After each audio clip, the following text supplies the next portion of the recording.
Holosky Podcast. We are your host. I'm Steven. And Kyle. And welcome back, Holocult, to another fun-filled, fabulous beginning to your week. Hope everybody has a good one. Hope it's safe.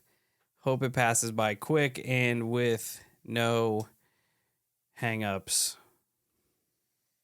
Yeah. Except for the fact that it's work. Monday, and it worked, and it sucks. But anyway, we got an excellent show for you today. It is an interview. Like we mentioned previously, we're going to start trying to integrate these in more into the show. Today, we have a long one. We sit and talk with our friend Will from Incredible History, and we go all over the place, from dinosaur petroglyphs to cartel territory in Mexico to Smithsonian cover-ups to UFO abductions and cattle mutilations. Yeah. So it's a banger. So I hope you all enjoy it. Check us out at all our social medias: Facebook, Instagram, YouTube, Twitter, TikTok, Reddit, Discord. You know the drill. Search up the Holosky Podcast and you will find us there. Another piece of information that we should talk about is 40 Airwaves. That's coming to you October 6th, 7th, and 8th at the Inn in Ohio Northern University. It's a live podcast panels, meet and greets, and a Sunday breakfast of pancakes, which are delicious. $50 will get you in all weekend. There'll be a cash bar. It's going to be us, the Holosky Podcast, Appalachian Intelligence, Cryptids of the Corn, the Uncomfortable Podcast, the Bump Podcast, and Kill the Mockingbird Podcast. So, whole panel of podcast, paranormal, conspiracy goodness. Come and kick it. If you go to the Linktree, 40 Airwaves Linktree, you'll find all the information and links to your purchases. We want to make this successful, so if you're planning on going, better sooner than later. Grab your tickets, book your room, come and kick it with us and all of our weird friends. If you have a paranormal experience you'd like for us to feature on a future show, Kyle's got some info for you. You can write your story out and shoot it over to the email, which is going to be holoskypodcast@gmail.com. You can also record yourself on anything, your smartphones, your computers, or whatever. Save that file, shoot it over to the email. You can also call or text the holophone, which is going to be 618-556-0837. If you want to send us something cool or weird, you can send it to the P.O. Box, which is going to be P.O. Box 145, Fielden, Illinois, 62031. We appreciate everything that you guys do, all the cool stories, all the cool stuff. It's always appreciated. Holocult forever. That's right. Steve's getting that tattooed on his forehead. Yeah, throat tat. If you'd like to support the show, there's plenty of ways you can do it. We got our store up. Go over there, check that out. We got some stickers. We got some shirts, all kinds of good stuff. We have a Patreon. If you want some extra content, you can go over there and check the tiers out. We got probably 50 to 55 extra episodes over there. All sorts of good stuff. You can check out our Venmo and leave us some pocket change for our bad habits. Best thing you can do is share the show word of mouth. Get the Holosky name out there. Again, the more people that listen, the more experiences we get, the bigger the cult grows, the more content we can put out. It's all a whole process. So just keep sharing the show as much as possible. You can also go to wherever you listen to your podcast and leave us a 5-star rating and review, and I will gladly shout you out when I find them. Today's 5-star rating and review is from our friend DebDebs1967. DebDeb says, "Love this podcast. Extremely binge-worthy Wow, let me try that again. Extremely binge-worthy podcast. Awesome topics, fun banter, and easily keeps and holds and grabs your attention. Thank you guys for all that you do." Well, DebDebs, thank you for taking the time to leave us a 5-star rating and review. It's always great to hear the positive feedback. It really does kind of help motivate us whenever we're feeling a little laggy to see that we're making a difference in people's lives. It's pretty good feeling. Yeah, that's an understatement. All right. Since we're doing an interview today, there won't be a listener experience, so that will be saved for next week.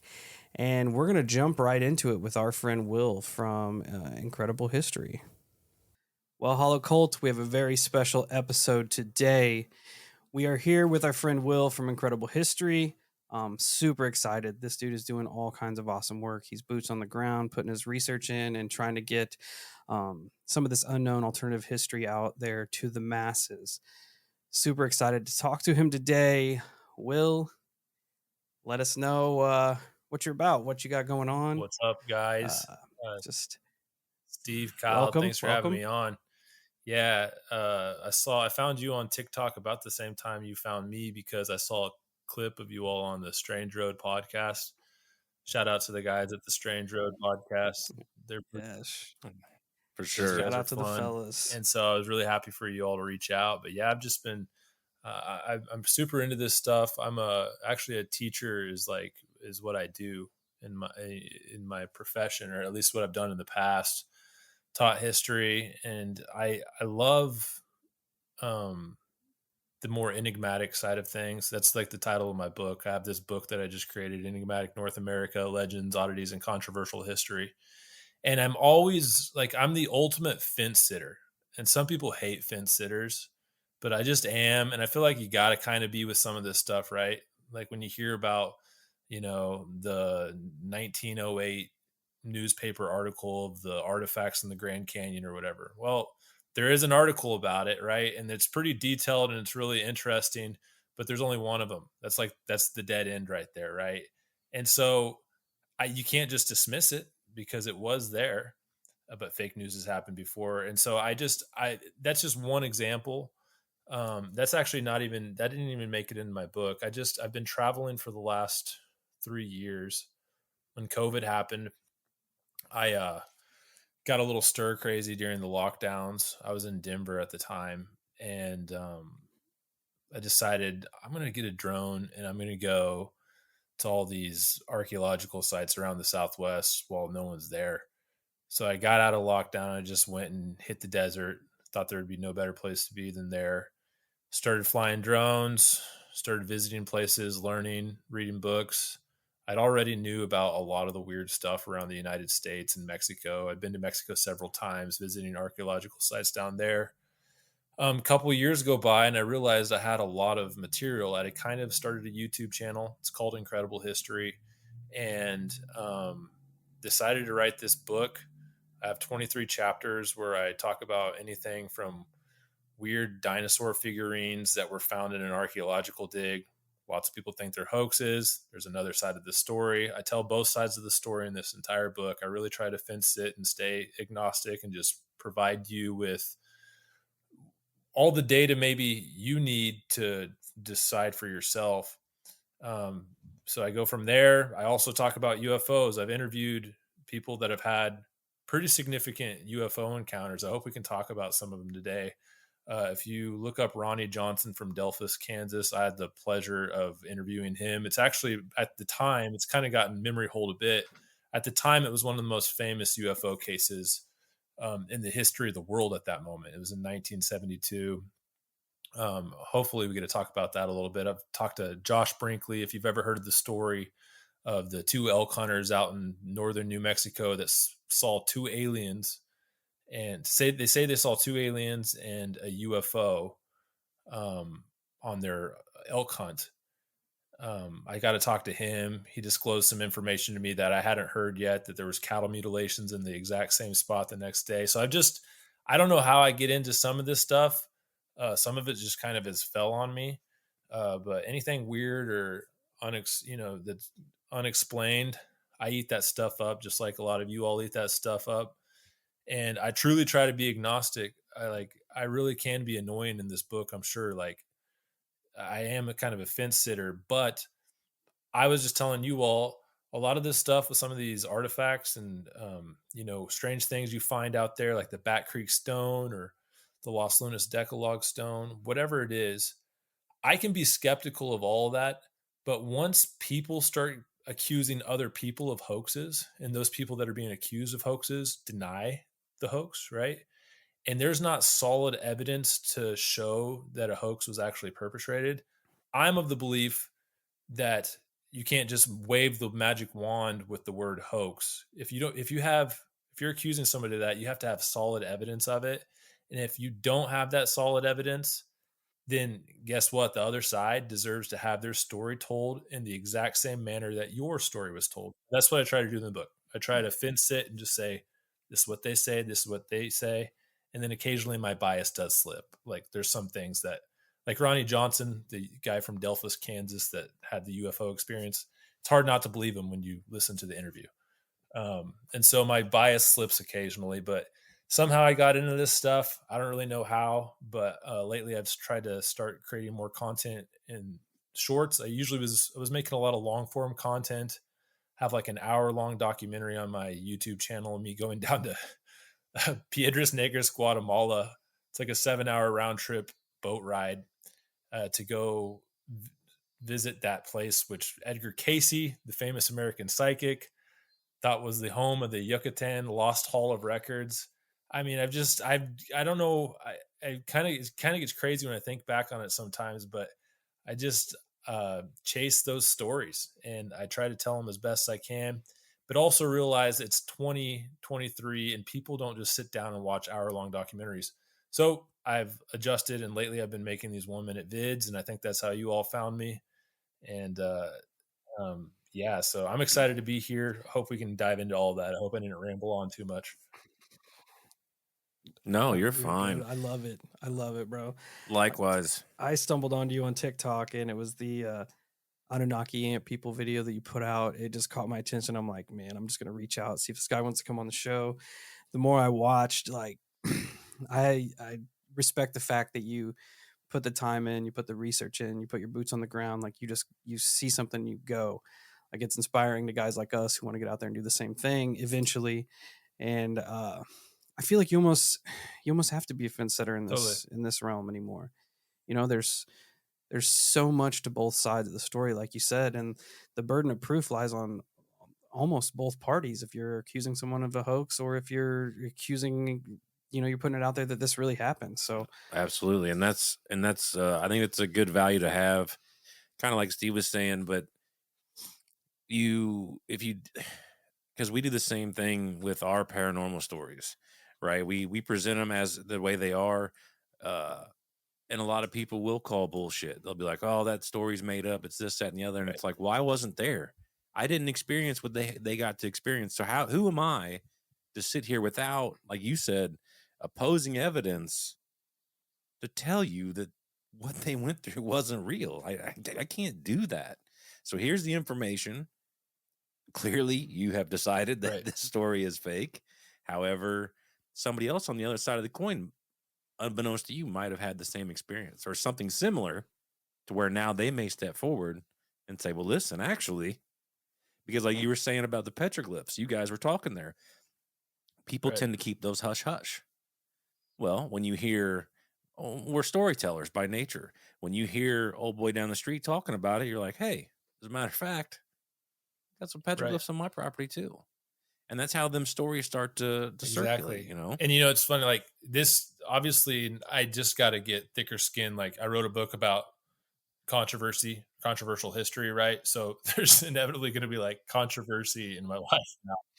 And, like, when I am trying to tell these stories with that Fence City and agnostic approach, it's still just, some of these topics make people so angry that they think that they think that I did it. Like I just, my most watched video, it has like 300,000 views on Instagram and almost 300,000 on TikTok. Isn't even in my book. I wish I would have put it in there just because like it is a controversial topic, I guess. But I put in this video of me going out to the longest dinosaur tracks in North America, which might not be true. Maybe they found some in Alaska recently. These used to be the longest dinosaur tracks in North America. They're in eastern Colorado. And that's cool because I'm from western Kansas. So I was amped to get out there. And I flew my drone and had this cool video. And one of the reasons this video took off is because people were pissed. I said that they were like millions of years old. And like for any young earth creationists out there, like I'm not dogging on you at all. I'm about as open-minded as they get, obviously. So I just, tell me what you think and I'll listen.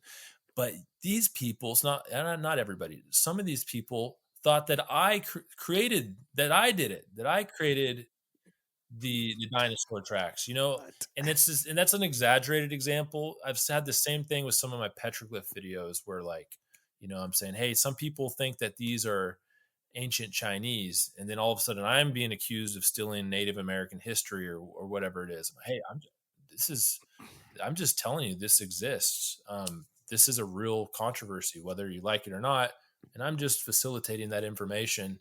And maybe that's me. Maybe that's a cop out. Maybe I am responsible for, uh, you know. But at the same time, No, we absolutely can't not. just ignore these things. I'm a big believer. If you think that the story is bullshit, then, like, okay, tell me why.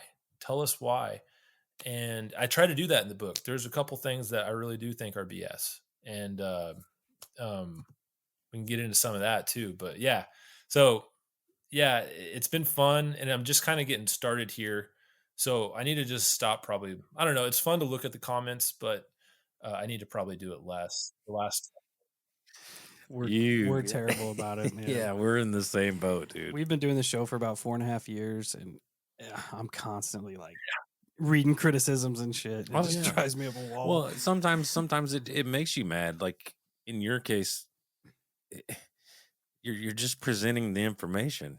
I mean, what more do you want from me? And like as an example would be the supposed Egyptian hieroglyphs in the Grand Canyon and whatnot. Like if somebody were to tell you you're stealing culture, Yep. it's like, well, wait a fucking minute. Like all I'm doing is saying A, what everybody else has been saying, and B, if there is a resemblance, because to an untrained eye like myself, if I walked in there, I'd be like, well, Yep. shit, that Right. looks like a pharaoh. Yeah, what the hell? And then if okay, like you said, if no, actually the natives carved Right. this, oh well, I didn't know.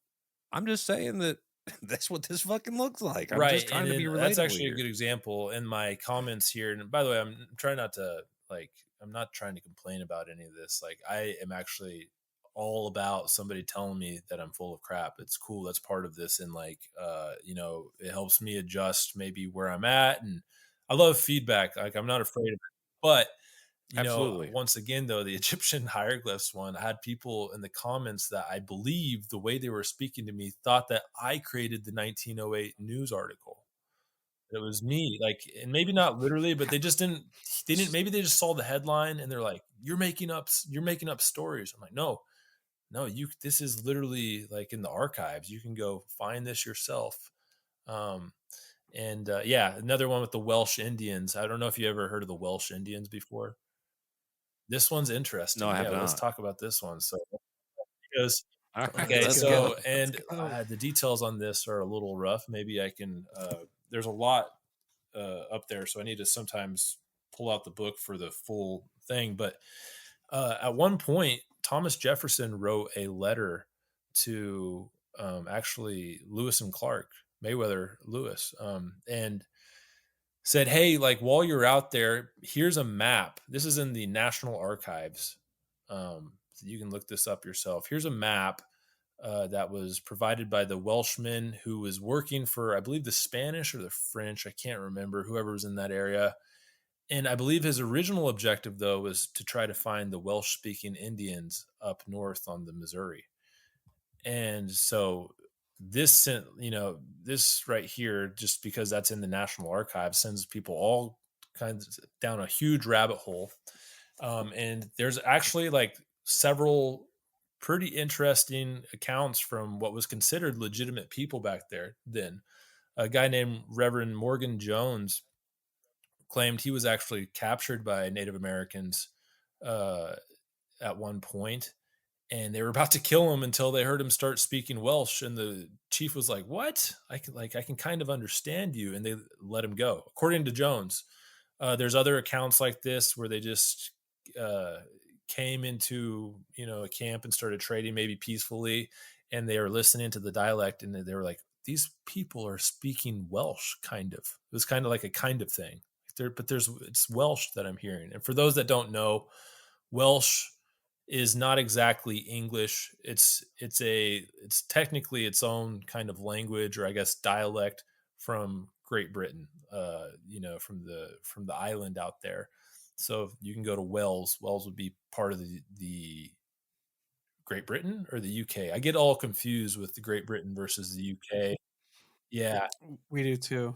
Somebody will right. For correct sure. us in the Somebody can comments. let us know there. And then, and so, there's these interesting stories of Prince Madoc. Have you ever heard of Prince Madoc? He was a Welsh No. prince, and his brothers. This is several hundred years, if not maybe 300 plus years before Columbus ever reached America. And I can tell you the exact date, actually, if you just hold up with me for 1 second. But Prince Madoc had a whole bunch of brothers, and their the father that was a king, died, and there was about to be a blood feud between the brothers. And this was in 1170. So, yeah, well before Columbus in 1492. And the story is that Madoc had kind of been messing around out in the Atlantic and going a little further and going a little further. And at one point had found this land that, he said, hey, there's a whole nother land out here. And came back, got some more Welsh people to join him, and was like, I'm out of here. I'm not fighting my brothers. Y'all can have the island. We're going this way. There are people in Mobile, Alabama. There's like plaques in Mobile, Alabama dedicated to Madoc because they're certain that he came up through the Gulf of Mexico and landed in Mobile. Like, if you look this up, they still have plaques about Mad Dog Madoc is his nickname. And so that kind of adds to the whole Welsh Native Americans. And then there was an artist that had went up. The story is that they're kind of went all over the place. These Welsh people, some went this way, some went that way. Some tribes maybe were speaking Welsh out in the eastern woodlands. But the story that Thomas Jefferson writes about is that they were looking for them up the north. He says basically the northern part of the Missouri. And that's interesting because there was an artist. What was his name? This artist was named, don't have it right here, right in front of me. It's in that video that went and spent some time with the Mandan Indians. And they had a boat called the Bull Boat, which is this circular boat that's really like kind of small, and it's like a one-person boat that was almost identical to the Welsh coracle boat. And if you just Google them right now, Mandan Bull Boat, and then you also pull up an image of Welsh coracle boat, they really are strikingly alike. And he thought that he also, and this is where things get controversial. And like anytime you bring up like skin color or anything like that, he did say he thought that they looked different. And the Mandan tribe is still there. Like, I'm curious what they would say about this. Because, once again, these aren't my words. This is me just reporting what has already been reported. And so some of the Welsh legends, Welsh Indian legends, deal with the Mandan tribe as well. Whether that's true or not, I don't know. But Thomas Jefferson had an interesting inquiry about it to Lewis and Clark. And like, is not taken out of context. Like, he's talking about the legend of the Welsh Indians for sure. And with Jones's encounter, like, that's such an oddly specific thing to add in there. If he was released, like, they were going to kill me until I started speaking Welsh. Like, you could have, if you were going to make that up and falsify it, you could have made up so many other routes that could have went. As just speaking Welsh was so specific. I just would have made myself sound like a badass if I was going to make it up. That's what I would have done, right? I wouldn't have been like, well, I mean, all I did was talk to them, and they were like, that's a good point. Yeah, if you're gonna make up a tale, like, I got captured, and, like, I had to break out, and like, I had to go in the quieter dark night. He was like, no, I just started speaking Welsh. That's what I'm a Welsh speaking. Like, it's pretty interesting. I guess to play devil's advocate, maybe the story of Welsh Indians had already spread, and so maybe he was just, if he was lying, maybe he was just adding or like fueling to or fanning those flames. But maybe. I mean, Maybe. Religious Just riff people off have of lied it. before, so I don't want to say it, but like, he apparently was a holy man. His name was Reverend Jones, right? Morgan Jones. Like, people believed him. He apparently, if you like look at it, this isn't actually what he's famous for. Like, he's actually a relatively well-known like pioneer, Reverend Morgan Jones. So, yeah, that one was really interesting. That part is in a chapter in my book that's actually kind of a random part of it's a random part of a chapter where it doesn't even maybe necessarily belong. That chapter is actually about rune stones in America, with the Kensington rune stone and the Heavener rune stone down in Oklahoma. Um, uh, the Vikings and the Welsh, there's not a lot of ties between them, but there was, and I think that this rune stone in particular I'm about to tell you about was probably not real, but there was a rune stone in Oklahoma called the Shawnee rune stone that some people thought it was translated to saying Medoc, Medok, and some people thought that was similar to Matic, added to the legend. So I went ahead and told the story. But yeah, the rune stones, I don't know if you all have kind of dove into those at all. I've looked around in them a little bit, but I haven't like done in-depth research. Like, we've heard of the Kensington runestone. I think that's probably one of the most popular ones out for there. sure. Scott Wolter has done some really cool work that still kind of makes me like want to believe in that one.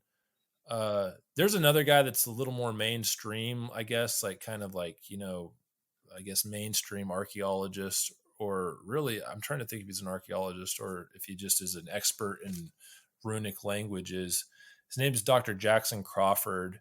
He pointed out that there was trouble with what he called pentatonic numerals versus the Arabic numerals in the Kensington runestone, and it kind of made sense to me. I kind of understood, like basically, I think it was the number 14 in there was written in an Arabic numeral, the way an Arabic numeral, like the way we would write it, would be. But the runes need to have pentatic numerals, and that really like threw him off. And he thought that for that reason, it was done by somebody that was trying to their best to like, create it. And I don't know, because it's also interesting what Scott Wolter has to say. People can say what they want about Scott Wolter. You all know who Scott Wolter is, the America Unearthed guy. He's kind of like a controversial figure because he legit is a really good, like, he calls himself a forensic geologist. Like, he takes stone and like he'll try to like get dates on petroglyphs, and that's like what he does. That's what his business is he's a forensic geologist. So he's like an expert in that field. But he also subscribes to a lot to like the Knights Templar getting to America, and like he's like a big proponent of a lot of that. So, which is cool. Like, they very well might. I love that stuff. Yeah. But as a result, he's a very controversial figure, and he has that show, and it's kind of like an Ancient Aliens type of show, which, once again, not bashing, like, that's awesome. I love that stuff. But as a result, it's kind of controversial. Say what you want about him. He's a really good forensic geologist, and he did some interesting stuff that really made him believe, and still believe to this day, that Kensington runestone is real. So that one's kind of, it's hard for me. It's up in the air. Because of those pentatic numerals from that Dr. Jackson Crawford video. Somebody can tell me why he's wrong, and I'd be more than happy to change my mind. The Heavener runestone in Oklahoma, though, that one, there's even a linguist expert from Sweden that kind of, he doesn't say that he thinks it's Vikings that made that, but he has just as hard a time believing that people in the 1800s hoaxed it. It's like the time frame, because these languages change over the centuries. So like runes in the 1300s are way different than runes in the 900s. Like, they change, and the time frame kind of makes sense for like what the message is in Heavener. I went to Heavener and I got to see it. It's really cool. This is one that's just, this is what bugs me. On Wikipedia, if you read about the Heavener runestone, it's dismissed as a hoax. Not even a hoax. They don't even say it's a hoax. They say it was created by Boy Scouts, confirmed by some archaeologists that did an investigation. This is often okay. You hear this a lot. Boy Scouts, like, that's not the first time they've said these things are made by Boy Scouts. There's a lady named Gloria Farley who's really the person. She's from Heavener. She's the one that brought attention to this.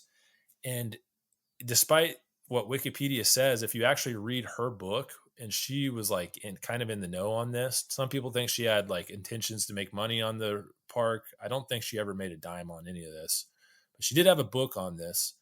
And she said the Boy Scout in question, she knew personally, and he was a friend of her brother's. I think his name's Buck Stewart. This is all coming back to me. I'm remembering this. Old Buck Stewart. I wonder if he's still alive. He claimed that he never said that he carved this. All he said was when he first saw it in like the early 1920s that him and his friends scraped the lichen out of the grooves. Lichen's a fungus that grows on rocks.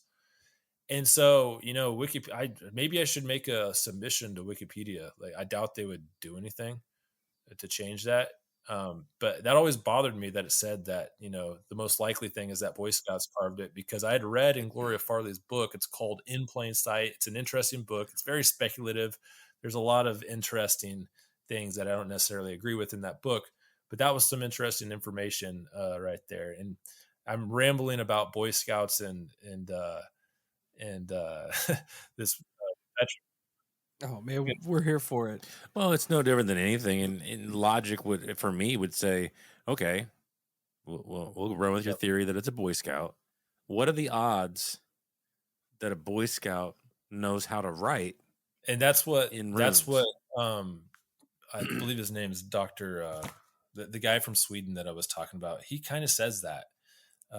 He doesn't ever say. In fact, I think he's really fenced it on this. He tells people, no, it's not Vikings, but they should be proud of their runes. It's an interesting rune stone.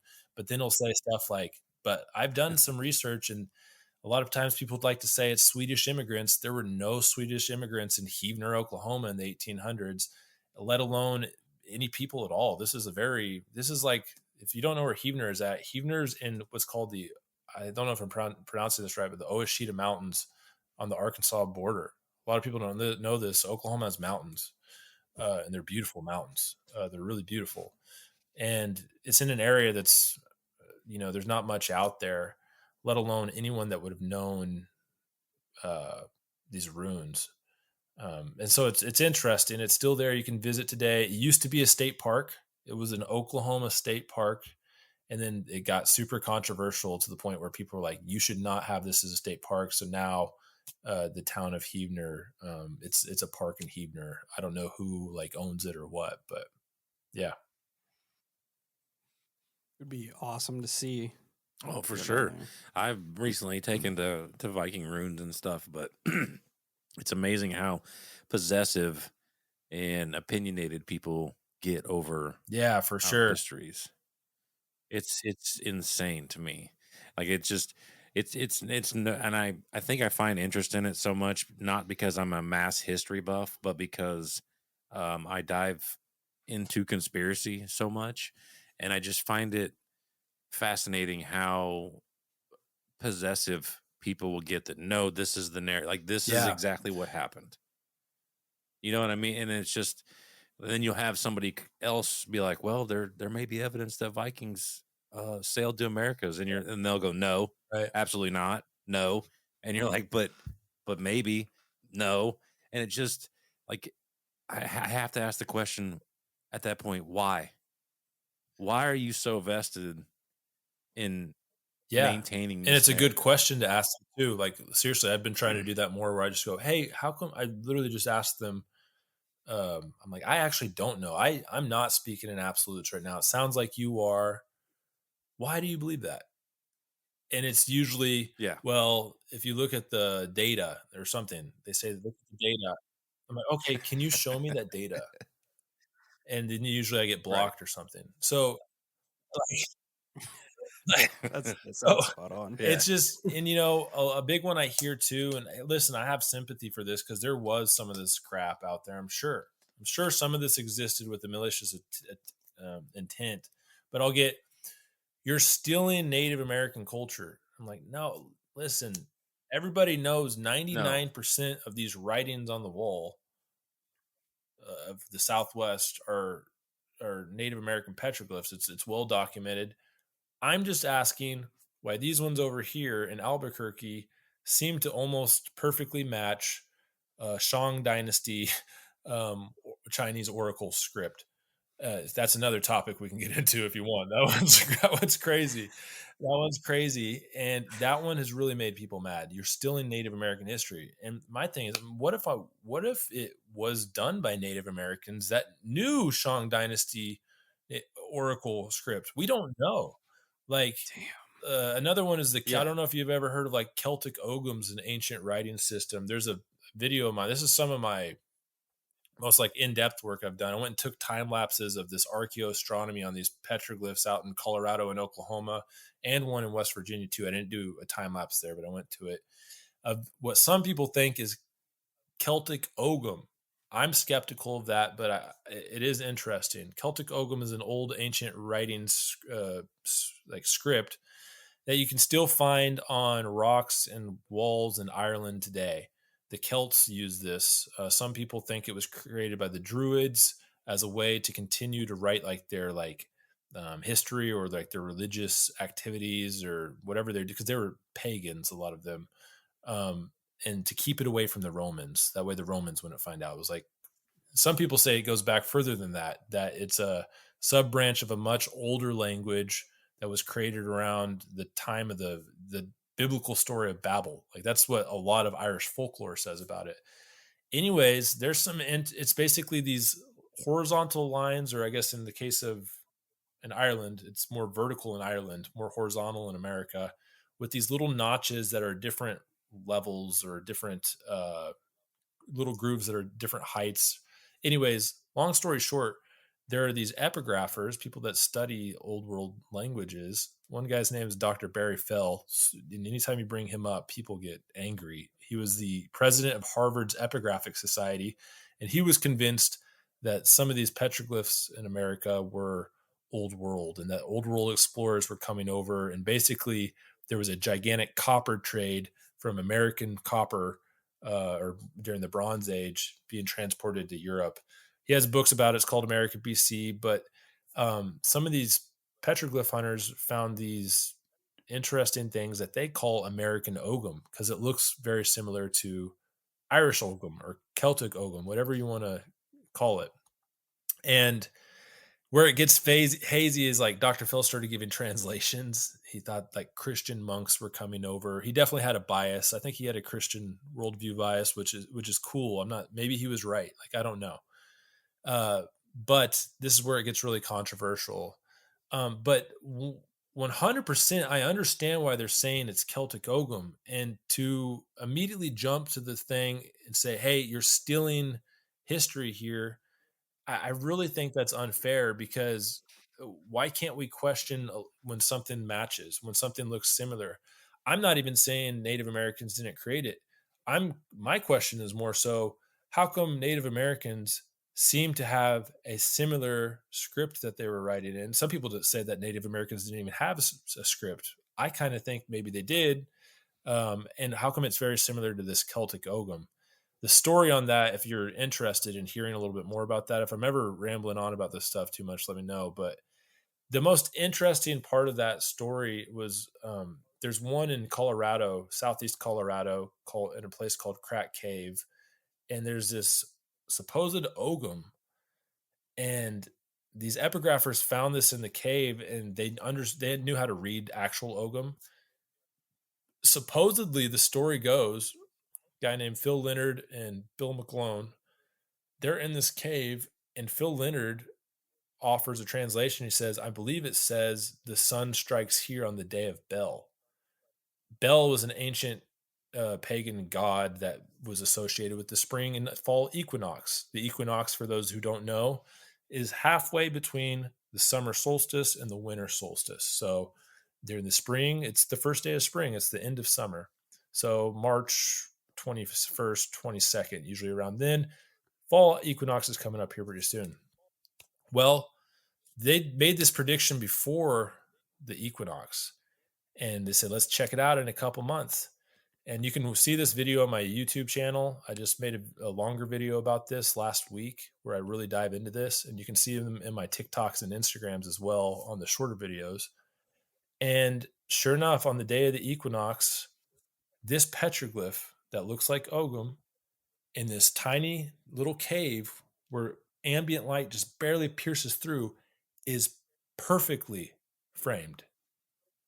Perfectly framed on the day of the equinox, and I got a time lapse of it happening. I got it's a crazy. It really was Awesome. pretty spectacular. Now, the question is the story true that they translated that before the equinox? I mean, I'd like to think those guys weren't lying. They published a book about it. One of them's still alive. The guy that actually did the translation is still alive. I've been trying to get a hold of him. He's a little older now, but for everyone I've talked to that knows the guy, they said no, he's an honest person. He wasn't lying about that. I don't know. It's up to you all to decide. That's probably one of those things that's going to be debated about. It will never. Only the people that were involved will have a true opinion on it. But yeah, if he actually translated that petroglyph before the equinox, and then they watched that equinox when it's the translation was the sun strikes here on the day of Bel, and then it happened. That's pretty spectacular, and it's very interesting. That is Yeah. awesome. Absolutely. Where was the other one where the Celtic Ogum you thought it was And in Colorado Oklahoma. and West So, Virginia? and the one in Oklahoma, Oklahoma. right next to the one in Colorado. Oklahoma Panhandle, for those like that haven't seen it on a map or can't visualize it, borders Colorado, and that whole area is just full of what these people thought was, we'll call it American Ogum. And once again, some people say, no, these are well-known Native American. It kind of looks like a rib bone. Some people say it's a rib bone symbol. That might be the case. And Dr. Fell, the guy I was talking about earlier, the Harvard's epigraphic president, he got a lot of stuff wrong. He was definitely kind of maybe on a mission. But my whole thing, once again, if that guy got 10% of what he was talking about right, the history books are changed, right? And so I'm Right. willing to read the Exactly. guy and hear it and try to form my own conclusion. And like I think everyone else should too. That book's called America BC. It's probably one of the most controversial history books of all time. Yeah. I love it. Love it. Have you always been into like alternative history and paranormal, or did that just kind of kick off after everything was locked down? I've always had an interest in it for sure. I've had like weird UFO stuff before. I lived in an area of Kansas that's close to Colorado's San Luis Valley. I grew up going to San Luis Valley in Colorado. For those that don't know, it's like the biggest UFO hotspot in America. It's where the Great Sand Dunes are. There's more UFO sightings there than anywhere else in Colorado. And it dives into New Mexico. That's where Josh Brinkley and Daniel Lucero saw the supposed two aliens and the UFO in the while they were elk hunting. And so I always went there. And so you just hear stuff. Like I'm from a small town, and you hear stories. And so I've always kind of been open to it. But then there are times out there I'd see lights that I couldn't explain, and maybe it was I don't know, who knows these days, like with Starlink, but this was when I was younger. I actually have an interesting video on my Twitter of something I just saw and filmed I filmed it for like 45 minutes while driving. Like, forgive me for that, but like I was like, I gotta film this. I was in southern New Mexico, and there were these two lights right by each other that were just hovering, not super high up, but right there, and they weren't moving.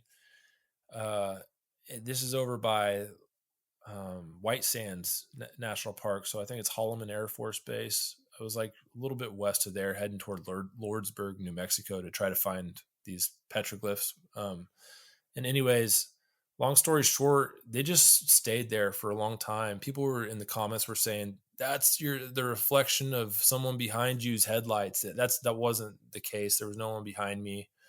And I just didn't know what it was. Like I've had a bunch of those weird things where it's like, okay, well, what is that? I read George Knapp. I read, Hunt for the Skinwalker a long time ago. And that was, terrifying. And I just, and so I've always been a little bit into that, and just had an open mind about it. Um, and when it comes to alternative history, yeah, you just where I'm from, you hear these stories sometimes, right? Yeah, did you know there's the Celts made it to Oklahoma? I'm like, what? And then you dive into these stories and you read about it. Um, but yeah, I think with like most of you that are listening right now, my rabbit hole probably really began when the internet started ramping up and like all this information started flooding us, right? And we could actually question it and have some data to be like, well, it's not just a story. There was actually a newspaper article that there were Egyptian artifacts in the Grand Canyon, right? Like, and it is a story because it does dead end there. Like I've done maybe somebody can correct me if I'm wrong, but I've done a deep dive on that one. I can't find much beyond that newspaper article, but I'll have to look into it too, because I have heard, I mean, it's just through the rumor mill that there's a lot more down there in the Grand Canyon. They will not let you. Yeah, I just had a guy approach it. Guy messaged me on TikTok today. He's a gold miner down there. He's like, "You want to shout out Empire Gold Mining if you're listening to this." He's like, "You wouldn't believe the stuff I find down there. We should talk." And yeah, I'm all about it. What's awesome. interesting is like when you add, okay, so you have that story, and there is more. I should take that back. There is more. It's just more circumstantial, and like the cocaine mummies. Do people know about the cocaine mummies? Fuck no, but I want to hear about it. Mummies. This is crazy, and people have excuses for why this happened, and we can get into that. But there was some German scientist. I made a video about this too. It's in the Egyptian artifacts video actually on my TikTok. But there were some German scientists that were decided they wanted to know what kind of like hallucinogens and drugs these pharaohs were doing. And so they went and did like a lab analysis. I don't know if it was on hair or what. Like these are pretty preserved mummies, right? Like they could get a lot of data out of this. And it kept coming back. These guys had like crazy amounts of cocaine and nicotine. And yeah, they were partying for sure. That's what's up. The cocaine and nicotine in their I guess I don't even know. Or their hair follicles or and something. And people say, oh, and by the way, nicotine does technically, you can get nicotine from a plant in Africa, but not anywhere near the level that tobacco in America has. Like tobacco is loaded with nicotine. You can find nicotine around the world. Tobacco is like this weird oddity that is just loaded with it. And for the amounts that they would need to even feel anything, it had to be tobacco, is what a lot of people say. People say, oh, that was probably placed on there in the early 1900s as a way to preserve the cloth. I'm like, okay, you're the one that's the conspiracy theorist now. You're the one that you don't think these people could have made it to America? Like they supposedly built the pyramids over there. Like, how do you? It's one of the greatest feats ever. And so that's the cocaine mummy story. So like, that's interesting. Okay. Also, there's petroglyphs out there that have interesting similarities to Egyptian funerary themes. So like, this is one of those things that just pisses people. I got a lot of hate for this video that I made. And listen, all I'm saying is, check it out. There's some interesting similarities, but this is a chapter in my book. Let's see what chapter this is. Chapter 6 of my book is called Hippos, Crocodiles, and Egyptian Symbology in Utah. And there's these interesting petroglyphs that show similarities to Egyptian gods that are kind of curious. And I'm not saying Egyptians made them. In fact, I actually just like looking at the petroglyphs, they look like Fremont Indian petroglyphs. That's definitely what they were. The Fremonts made those. But who were the Fremonts? There's not a lot of, they're kind of a mystery group similar to the Anasazi. They were north of the Anasazi. And a lot of people get upset by that term these days, the ancestral Puebloans of the American Southwest. And, how come there's so many similar pagan ideas from the old world and in the new world. Those aren't the only ones. A lot of the mound builder cultures had very similar pagan rituals. They had very similar astrology. And so no one's saying that this is made by Egyptians. I'm just saying that there are like 6 petroglyphs on one panel. And this is, by the way, I want to give a shout out to Phil Leonard. He's the one I told you about that did the translation at Crack Cave. The sun will strike here on the day of Bel. I got this information from Phil Leonard before I went out there. I read something on his website that he posted a long time ago about this. And he was the one that him and a guy named David Eckhart were kind of the first ones that were like, hey, like, look at this. This looks like the Egyptian soul of, soul Ka. This looks like the Egyptian god here. There's all kinds of interesting things like that. So the whole Egyptians in the Grand Canyon, yeah, that article ends there. That newspaper, it really does kind of dead in there. And then the rest seems to be this, well, I heard on the internet, that there's more stuff on there, and that might be, that's important too, right? That's also important. Put that into your database to try and decide for yourself. But what's interesting to me is like the cocaine mummies. Like there were definitely voyages, in my opinions. This is where my bias slips through. I'm 100% convinced that the old world, both Africa, Asia, and Europe, were all coming to America. Maybe not in like significant waves like you saw with the Spanish after they really found it with those large ships that they had.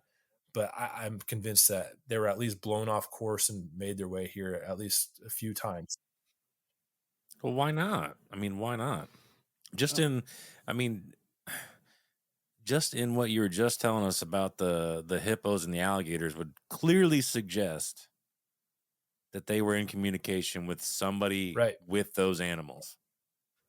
I mean, there's no other way around it because we don't have that hippos and shit. And in America. I try to be objective. In the book, I talk, because what I didn't mention is there's also on the Egyptian petroglyph panel, Fremont Indian panel, that has some Egyptian gods and goddesses that look similar to those.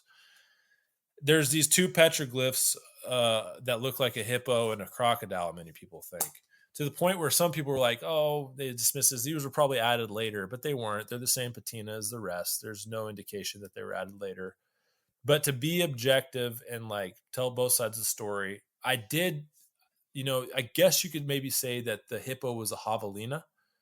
Some people say, oh, it's a boar. And I'd remind them, boars didn't exist in America until the Europeans brought pigs over. Boars are like just feral hogs that got loose. But the javelina would be the closest thing to a boar in America. But its northern range ends in like middle Arizona. And this is up in central Utah. But I don't know, maybe. Crocodiles, alligators, those do exist in America. Pretty far away though, right?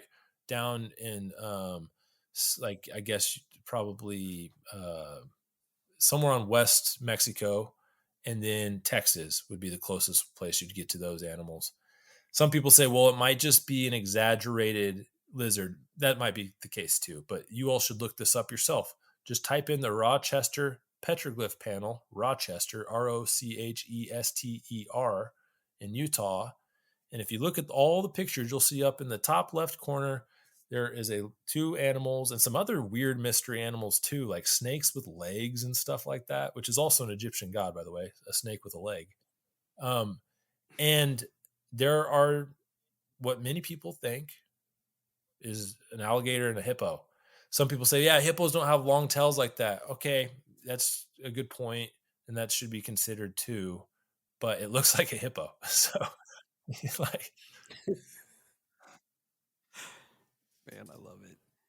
And it almost like my fringe mind goes out there like, all right, maybe these 2 different cultures never met, never passed on any information. What if they're seeing the same thing, like with these Egyptian gods and stuff like that, which kind of opens all sorts of new doors when you go down that route. Well, and you also have the oddity, which it'll be forever mysterious to me, is how cultures over time all essentially built pyramids. My favorite comment that you just brought up right there. My favorite comment in that video on the Egyptian gods and the alligators was like, they all had the same peyote. Someone said, I was like, hey, I don't know. They didn't, Dude, you never yeah, they know. didn't have seeing the same peyote, but shit. like in Africa, in Europe, and all that. But like they had, they definitely probably had the same alkaloids and in the same substances, right? All peyote is there's mescaline inside of it, and other cactuses also have mescaline. San Pedro cactus has mescaline. For those that don't know, mescaline is like a very potent psychedelic drug that will make you trip balls. So you'll like you will go somewhere else, right? If you take enough of this. And there's a guy. I talk about this in my book a little bit. There's a guy named Aldous Huxley. Are you familiar with Aldous Huxley? He wrote the book A Brave New World. Very controversial guy, but he also wrote a book called The Doors of Perception, where he talks about this idea of mind at large, where apparently if you take enough psychedelics or have enough mushrooms or peyote or ayahuasca, DMT, whatever it is, that you can have this transcending moment where you basically are aware of all that ever was and all that ever is. And like, it's called mind at large. This is actually you can look this up there's a Wikipedia page for the term mind at large if you want to go look it up. And it's interesting. Some people say, oh, that's hogwash. And some people are like, have you done 5 grams of mushrooms and turned the lights off? And, and so, and, I can't say I've ever had that experience myself, but it's interesting whenever you think about that. And it is interesting, like you said, Kyle, why were these cultures that were basically all what we consider pagan, right? A pagan is a European kind of term. I think maybe I'm wrong on that, but it seems like a European pagan, right? The Celts. And how come it's very similar to Native American religions and, some of the Egyptians? How come this keeps happening, even in Asia? Yeah, maybe they were all tripping the same drugs. Like, I don't know. It is weird, man. It's super weird. So when it comes to, because you do have the videos Yeah. on the UFOs and stuff, are you more in just the UFO camp, or do you venture I would out say into I'm actually everything? more in the other thing, and then I kind of have these like little side quests with UFOs every now and then. And so I Okay. really like the ancient history stuff, in particular was the old world traveling to the new world far before Columbus and far even before a lot of people say, yeah, the Vikings made it before. I know that too, but even before them, were they just always coming over here? Right. And the answer was yes, because that's even the official explanation for how Native Americans came here in the first place, right? From Asia. But, were they coming long before? I have one documentary I did on Hueyatlaco, which is where I went down to Mexico and found these. I didn't find them, but I went to go rediscover them. These supposed possible footprints that are on a geological layer that's 1 million years old, right? The story, if you're not familiar, is that Homo sapiens were the first hominids, or I guess humans, to make it to America. That like Neanderthals were never in America, and that this only happened like anywhere from 14. Now people are submitting to the idea that it's actually at least 20,000 years old with the footprints that were just found in New Mexico. I don't know if you've heard of those, but that was for sure 20,000 years ago. Well, there's this story of Hueyatlaco where they were finding artifacts in a layer of earth in Pueblo, Mexico, in a layer of earth that was like 500,000 years old at minimum. And they radiocarbon dated this. The geology was sound. The archaeology was sound. And basically the whole thing, I call it the biggest conspiracy in the history of archaeology because it is a proven conspiracy. Guys with guns, federales with guns showed up and kicked the American archaeologist off the site, confiscated the artifacts. We never saw them again. Luckily, there was pictures. There's pictures of the artifacts, and like all the data is all there. And this was the U.S. Geological Survey down there. This wasn't like amateur archaeologists. And I went down to Hueyatlaco and like talked to the locals and asked them if they remembered the excavation. They did. They were still finding like old, mastodon bones and stuff like that. And It's just, stuff like that is crazy, and it exists out there, and there's plenty of information on it. And so I really love that stuff. But sorry, I'm kind of all over the place, but that's where I'm like really focused on. But I do have this, when you talk to a guy like Ronnie Johnson from Delphus, Kansas, I don't know if you guys watched the interview. It's hard not to like really Yeah. be also in the UFO camp, because I believe him. Like the guys like that don't lie, right? I know those types of people. He didn't even know I was coming. I went and ambushed him. I knocked on his door. He'd never done an official tell-all interview. The Discovery Channel kind of did something with him, but he didn't agree to an interview with them. For whatever reason, he was willing to talk to me that day. And we can talk about. That's exactly what I told Kyle. I'm like, when you listen to that man recount his experience, like, Yeah. he saw something. Like, he experienced something. Should we talk about that? Powerful. The Delphus.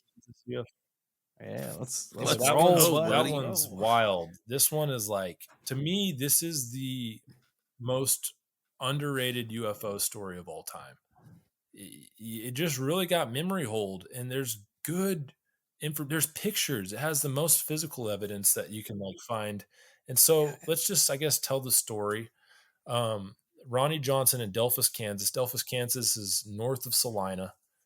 It's a small little town, probably less than 1,000 people. He was 14 or 15 years old when this happened. It was in 1971. He lived on a farm, and this is what he basically told me.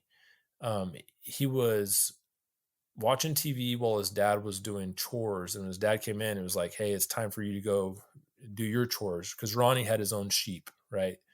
And so Ronnie went to go feed his sheep, and his sheep are just out there with him, and he's out there with his dog Snowball, and they're inside the barn, or like really it's a shed, and he starts to hear like what he described as the rumbling on a washing machine that's went out of balance, or like a semi that's on the treads of like the side of the road. And he's like, "What is that noise?" And he comes out, and like right there, not kind of off in the distance, like right there, right in front of him, is what he described as he called them toadstools, a mushroom shaped craft that was glowing. He said it was so bright, it was like an electric welder, or like brighter than the sun, and that he was physically paralyzed. And I asked him, I go, "Were you paralyzed with fear?" He goes, No. I was physically paralyzed. I couldn't move. The sheep couldn't move. The dog couldn't move. We were all paralyzed. And he doesn't really know how long that went on. He just knows it eventually. Yeah. That's He just terrifying. knows it eventually went away, and he regained his like composure. The sheep freaked out. The sheep like jumped the fence. Like all of his sheep were like scattered, and like his parents like confirmed this. They're like, yeah, the sheep were like everywhere. The dog's going crazy. Ronnie is hysterical, and they're not believing him. And they finally come outside, and there is this glowing circle in the dirt. Just, I mean, they say it's pulsating, whoom, whoom, whoom, right? There was some type of radiation going on, right? They don't know better though. Ronnie's mom goes and touches it with her finger, and I'm just going to backtrack a little bit here. Recently, when the Congress has got together and they've talked about this stuff, some of the official people that were reporting said that, well, no one's ever been injured by any of these. This is false. Okay. This is false information. Ronnie Johnson's mother's fingers go immediately numb, and for the rest of her life, she had zero fingers in like one or two of her fingers. Or sorry, zero filling in one or two of her fingers. Even wiped it on her leg, and that part of her leg went numb, and like she never felt it again, like a small part. And Ronnie himself was, I believe, I didn't ask Ronnie about this because it's kind of personal, but I believe he was injured by this thing. And Ronnie's awesome. Ronnie is, if he is injured, he's recovered now. He's a hardworking man. He's a great farmer. He's a great family man. He's a father, husband. But he had to drop out of school because he was getting made fun of so much, and he was having night terrors, these crazy dreams. And I didn't talk to Ronnie about this, but this part's crazy. I found a newspaper article. Apparently, Ronnie started predicting the future. Ronnie would say, "Hey, I think the UFO is about to come back," and like within a certain time period, it came back. Like the parents actually saw it. Let me just read this to you. So the UFO came back. It didn't. It kind of harassed this family over the years. It made they had to keep having the electric company come out to replace the power lines because it kept freaking zapping it out. His brother's engine was completely shot one day. But Ronnie, so it was 7 p.m. April 27th, 1974. So this is 3 years later. Ronnie's probably 17. When Ronnie burst into the house where his mother and father were finishing supper, "I told you it was coming back," Ronnie told his parents. Durrell and Irma ran outside. And this is what Miss Johnson said. "It was the same one, or one that was just like it," Miss Johnson said. "It circled the spot where it was before, then circled the house and took off east. It moved fast, fast. They're faster than anything else." I mean, this thing was harassing this family. And I'll lay 10 to 1 what old Ronnie got abducted. I wonder, like at least I'd almost put money. psychologically, right? Because guess I what? almost put You're money. probably right, because at something, those sheep were having, the ones that were having mews that day were able to get pregnant and have mews 6 months later, and that's not possible for this breed. No. Shouldn't be. And they were Like, the that's- size of like a puppy. Ronnie said that something was wrong with those sheep, and all the hogs that day, because there was hogs involved in this too. They were all infertile. They couldn't have babies anymore. They had to sell them. So they did something. Whatever it was that was there did something. So let's go back to the circle. This attracts national attention eventually. People are like, okay, well, there is something there. The whole town knows about it. I interviewed another guy. I just get so lucky sometimes with these. I went to the museum and asked this 19-year-old young man named Dakota Davis that runs the museum. I love small towns. And I was like, I think there was a science teacher that collected the dirt, right? That collected the actual dirt. He goes, yeah. He's a friend of mine. Let me call him up right now. I'm like, okay. And here comes in this old man 5 minutes later, and he sits down and talks to me. And the guy that collected the dirt, the original dirt sample, it was still in the museum. He tells me the story, and he's really cool. He's like, listen, I'm not telling you it's UFOs. I'm not telling you it's aliens. I'm just telling you something happened. This is not a hoax. I was there, and I soon afterwards, and I saw I was there. He was there early enough where it still had a glow to it, the dirt. And he put some in a baby jar, sealed it up. And, decades later, Kansas State came out with Discovery Channel to like test the pH. The pH was like off the charts. It was really high. I asked him, I was like, hey man, like, can I just get a little smidge of that dirt? Let's do an experiment. Because the word was that this repels water, that if you dump water on it, it just, water sprinkles off. If there's too much water that can't be sprinkled off, it just floats on top. It doesn't immerse. It's, if you put like a thing of like dirt in a water, the water becomes murky and stuff like that. That doesn't happen with this. It floats on top and it separates. And so we did it. It's in my documentary. I did a documentary on this whole thing. It's an hour long. 40 minutes of it is Ronnie's testimony uncut. I didn't cut a single bit of Ronnie's testimony for that. But the first 20 minutes is me kind of fooling around in Delphus, asking people about this. And like, I'm dropping water on this dirt, and it's repelling. And like the dirt starts sporadically moving. My camera work wasn't the best for that, but like you can see it yourself. It's weird. It's weird. And anyways, long story short, I think the Hynek guy, the guy that like I can't remember his full name, but Hynek, the guy that officially did the UFO reports for the government back in the 70s, he got involved, and they end up winning $5,000 from the National Enquirer for a contest. Who has the best proof of UFOs in America? And there was two prizes. One was, if you can actually prove that aliens exist, you get $50,000. And they decided, well, this doesn't prove aliens exist, but it definitely is the best proof of a UFO. And the $5,000 back in 1970 was like, a decent amount of money. And I've heard people say, oh, they got money for this. No. This is completely after the fact. This is like years later, like this thing comes out and they're like, well, you guys should definitely submit your application to this because you have a pretty good story. And, Right. Ronnie told me stuff that he'd never told anyone. He went out. He nearby they leased a field from another person, or maybe he was leasing it to someone, I can't remember, for sheep. And he found an even bigger circle out there that was clearly the same. You know, the dirt was white. It was the same thing. He said it's like way bigger. Like we're talking like football field bigger. And he said he didn't tell anybody about that because he was tired of it. This guy said it ruined his life. He wishes it wouldn't have happened. He dropped out of school. People called him UFO boy. And he just didn't even tell anybody about that.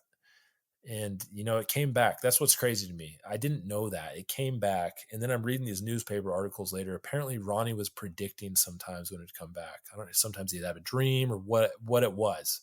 But he'd be like, it's about to come back. He knew. It's crazy. What did he say about the toadstools that grew in the circle too? Like they were made, and they were also hard as a rock or radioactive. something. So they would take Geiger counters out there, and this thing, like for years, was just you didn't want to touch it. Like it was radioactive, and pretty soon toadstools started growing on it, mushrooms, and these mushrooms were radioactive. If you touched them, your fingers would go numb. And Ronnie showed me when he kept one. It was so cool. He has a whole like scrapbook of the original prints of like the Polaroid pictures they're taking, and then he's like, "Oh, here's the toadstool."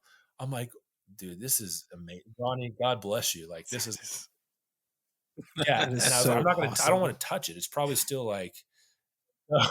And so, He's like, "Nah, it ain't here. It is." Just Lose grab feeling onto yeah, in it. your fingers exactly. and shit. And then he goes, "Oh, and here's the piece of grass that was lodged up my dog's nose afterwards." I was like, "What are you talking about?" And there's this long piece of grass, like this long, and the seeded end of the grass, right? So you all know if you let grass go too long, it looks like wheat, basically. It gets seeded. And it was the seeded end was all the way up the dog's nose, and the other piece was not sticking out. Like they're like, our dog's sneezing a lot. Let's get the vet out here. Vet gets like all the way up there and is like pulls this thing out like this long, and he kept it. You know what? Yeah, and they definitely it was happened with the UFO, whatever it was. Put that thing up there somehow, or whatever it is. Um, you know, there was all kinds of weird things. When fall would come and the leaves would drop on it, and then kind of slowly just get off of it, and the circle would be there. That's and weird. There's pictures of that with snow. I think I can't remember if the snow would melt last on there or if it melted first. And that kind of makes sense because like the pH is different. But eventually Ronnie buries this thing. He's like, I want this out of my life. He buries it. So it's actually not there anymore. It is. Kansas State actually went and dug it up for this Discovery Channel documentary, but like it's buried. He was ready to get past it. Ronnie had no idea it was in town. Locals were telling me, don't go talk to him. He doesn't like talking to you about this. But I probably shouldn't have. But I'm from Kansas too, for those that don't know. And I knew I could talk to him. I know these people. And I didn't know him, but I know these types of people. And I told him, like, hey man, I'm from the area. And I believe your story. I've read enough about it. I believe it. I just want to see if you talk to me. And he immediately agreed. It was really cool. He's like, yeah, sure, let's do it. That's awesome. And you know, you could just go watch the video. I'm not trying to plug myself too hard, but go watch him talk about it, because just the way he talks about it, the way he's reflecting, and it's uninterrupted. I really don't say much. I'm like, hey, can you just tell me everything? And he just kind of orates his memories. He's clearly orating. There's a difference between thinking and orating a memory. You know what I mean? Like he's like an orator, like of like a memory he has. And it's unbelievable. It really strengthened my belief in the whole paranormal stuff. And like, but I'm still on the fence. And I think everyone kind of should be. Like, a lot of people have strong opinions on what these are, and you know, who knows, man. If I had to say, I'm convinced that, um, I don't know if you guys know who Carl Jung is. Carl Jung, the famous, he is the father of psychiatry or in like psychology. He had this idea that it's called psychoid realities, and Dr. Gregory, oh, sorry, it's a name just escaped me real quick, but I just talked to a guy about this, Dr. Gregory Little, who wrote a book, who's written many books about this subject. And basically, Carl Jung believed that we have these archetypes, and that the UFO archetype is why we're seeing these things happen. But back in like the 1800s, the archetype might have been like this industrial blimp. Like there's these weird stories from the 1800s. And, back in like the 500 AD or whatever, you have these stories in France of like these crosses, like church crosses flying in the sky and dogfighting in the air, right? He had these ideas that they were archetypes, and some people thought that meant that they were, oh, this is all in our imagination. But actually, if you read, that's not what he's saying. He thinks they're as real as anything. He thought that they existed in the electromagnetic spectrum, and that another guy that was like, oh, what's his name? Anyways, I'm kind of rambling here, but that different resonances on Earth maybe allowed these things to manifest into our physical reality. And who knows if that's the case. If that is the case, some people think that's also what explains like cryptids, like Sasquatch, that that's how maybe they're connected. A lot of times before you before you have a whole bunch of wave of Sasquatch reportings, you get this wave of like plasma ball reportings in the area, right? And it's kind of the same thing with UFOs or cattle mutilations, the Skinwalker Ranch phenomenon. They always kind of had like a warning that weird stuff was going to happen, because like you'd get these balls of lights like the nights before, and who knows. You all got to get Dr. Gregory Little on your podcast. This guy that I talked to about this, he calls it time, which is temporal. What does he call it? Temporal intelligent manifesting energies. It's a really interesting theory. And I don't know if you guys follow him on Twitter. He's a monster on Twitter, this guy. He just posts all these really cool photos. He's an expert in mounds, American mounds. And this guy's written like 30 books or something like that. I mean, he's a really interesting guy. But anyways, that's kind of my thoughts on the UFO stuff. I did another interview with another guy that, the elk hunters. And that's interesting too, because that's an actual, they actually think they saw aliens. But yeah, I don't know if there's anything else I missed on the Ronnie Johnson story, but it was just incredible. It's Just one little blurb that you had talked about that I was kind of curious about when you were in the little town museum. You had mentioned that like in the 1800s, it used to be like what was it, like a spirit, like a there was a spiritual compound, or I can't remember. Commune. I couldn't remember the exact terms. So for at it, the but beginning of that documentary, I go in there, I'm like, I see this painting on the wall, and Dakota's like, yeah, there was a spiritual commune here in the 1800s. They used to do seances and stuff. It was crazy. And like, there's a book out there. I'm trying to think the exact word, but it's basically about like, it's called Occult America. And by the way, I'm not like an occultist. It's just interesting to read about this stuff. And during the late 1800s, early 1900s, you did have like this, a lot of people don't know this. You had this new age, like kind of blend of like Christianity with like some pagan ideas and like these like really interesting, some people would call it devil worshiping or Satanism, right? Some people, this was just like occultism, and like where they do seances. There's stories of Abraham Lincoln doing seances in the White House to talk to his dead son, right? Like this was super popular in like the late 1800s, like post Civil War trauma. And apparently Kansas had a whole bunch of like nudist colonies and stuff like that. Like kind of like before the hippie movement ever happened. Like Kansas is an interesting place, by the way. Like Kansas has a sounds like it gets really wild, interesting history. Like the Civil War started here like 10 years before it popped off. People forget that. It's called Bleeding Kansas. Check that out. But yeah, this commune out near Delphus, Kansas, there's a picture of all these tents. Apparently, I don't know how long it was there. I think it was there for a while, and people, who knows what they're doing. Like, I don't know if they knew what psychedelics were back then, but they were doing something wild. And at least doing some seances and stuff like that. So Delphus is a really weird area. Dakota said that is not the only UFO sighting. That Yeah, That's what I no, was that's going to not ask the only next. UFO sighting. And weird things are constantly happening there. And it's definitely a hot spot. I mean, the thing kept coming back. And according to Miss Johnson, it kept going to that same spot. Here's another thing, that area and Northeast Kansas in general is loaded. And maybe people will say it's not anymore, that they're all abandoned, but I guarantee it's still there. It used to be where all the nuclear missile silos were in the United States. Not all of them. Sorry, that's an exaggeration. A lot of them. There are people that have bought the old ones and like turned them into houses and stuff.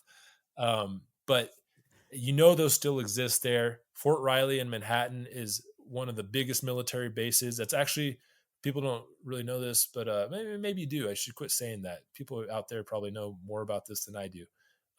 But whenever the Roswell event happened, the first night, uh, apparently that craft was kept in Fort Riley nearby.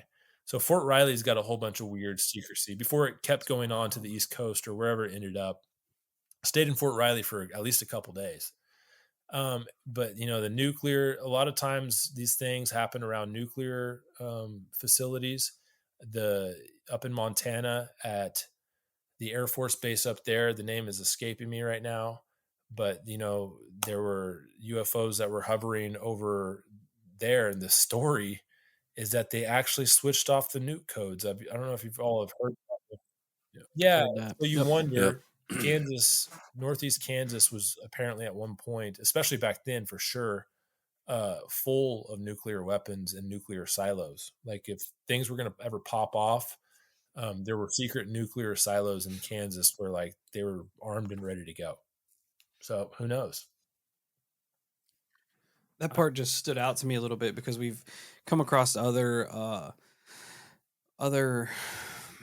paranormal events that kind of stem from like occultism, like the Owlman of Monan. They had an occultist group in there, and there was Shit, I didn't even rumors, think about that. yeah, rumors that they summoned whatever this was. You hear about Crowley at Loch Ness summoning the Loch Ness monster. All of Collins Elite. Collins The Elite popped Crowley into my stuff's head. crazy. It was, yeah, that's a Some you're people telling think me that's when all this that shit gets recent, wild. like the last like half century. Some people blame it on him. They blame it all on him. They think Well, that's the meat and potatoes of the Collins Elite. It's if you haven't heard of it, we did a 4-part episode on it, but it's basically a secret organization that started interacting with these outside entities, whatever you call them, ETs, Yeah. whatever the fuck they are. But they started tracing them to, like Steve was saying, these occult practices where people were like, it was almost like people were opening doors and not being able to shut them, and these things were coming. Yeah. Things were coming too through. late. And so you have a government agency Right. looking into this shit. Spending lots of resources and time, and they were working hand in hand with MK Ultra people, and I don't know. It's truly bizarre. Another thing that, before I forget, the thing to bring up about Ronnie's case, I find it super interesting that the UFO went back to Yeah. the same spot. That's where it chose to land. It almost like, because we've heard in a couple other cases, if you use the proper, I don't want to say optics, supposedly, some UFOs have the ability to mark objects. So we've heard where, I forget what do you remember what they used? If it was a fucking black light or something on them cattle, and there were almost like highlighter marks on the cattle. It almost makes me wonder if that circle was more or less like this thing's landing pad. Like it knew where to, like almost like a locator. Like it dropped a pin. That's a better way to Yeah, and explain it. maybe It like dropped a that's pin. why maybe like radioactivity is like that pin, Right. right? Maybe that's what the Yeah. highlight on those cows you were talking Yeah. about, like it's like those cattle mutilations. The cattle mutilation, the first one ever was Snippy the horse in the San Luis Valley, and they took a Geiger counter out there around the body of this like weird discolorized like metallic looking, and the Geiger counter was going crazy. The same thing happened. the Geiger counter, for those that don't know, measures radioactivity. And so, they did the same thing there. So yeah, Kyle, that sounds right to me. So maybe It's weird, dude. Ronnie and those sheep were just wrong place at the wrong time. Maybe it has nothing to do with that family. Maybe it's that specific part of the land. Who knows? Oh yeah. It could be. It could be. Or it could be that it had everything to do with them, and then it just dropped. Like I said, like it dropped itself a pin, so it knew Yeah, where to go back that's a to. good. It's always this. It's speculation out the wazoo when it comes to UFOs, especially when you have repeated incidents with people. I know that we've heard I mean, you look at alien implants; they're intelligent in their own way. You've seen doctors try to remove them, and the implants move away from the utensils. They can't get them I out. haven't even It's heard. just, or you've heard stories about how it's almost like people identify their implant, whether it's through X-ray or whatever, and then they go back a little later and it's gone. Now the implant's removed. I haven't It's even heard of disappeared. that stuff. You gotta send that one. It's fucking wild. It's like there are legit videos of doctors taking tweezers or whatever and going into somebody's skin to remove an implant, and the implant moves away from it. It's like magnetic force is pushing it away. Wild. It's bizarre. It's bizarre. And there's stories of the human tissue growing around the implants, like trying to protect it to keep it in there. It's this shit. And you all were talking about other associations like the occult and this psychoid realities or whatever you want to call them. Well, Skinwalker Ranch, that whole origin story is like a Navajo curse on the Utes. And it was the same thing. Like whatever, it's a cult. Like this is where I haven't done enough deep dive. I've done enough, but like the topic makes me a little uncomfortable because it's like scary. First of all, like I'm kind of a little bitch about this stuff. like the whole thing makes me like want to go to church and stuff. Not like it's seriously like you read Skinwalker and maybe people laugh at that and that's fine. It's cool. I get it. But you read the Skinwalker Hunt for the Skinwalker book and you're like, okay, like, this seems evil. And so, and I spend a lot of time solo out there, car camping when I'm making content and stuff. And I try not to think about this stuff, but, anyways, that whole thing, I try not to say with absolutes, but it sounds like occult knowledge is just another term for, pagan, whatever it is, like ancient knowledge, right? That it spans the globe.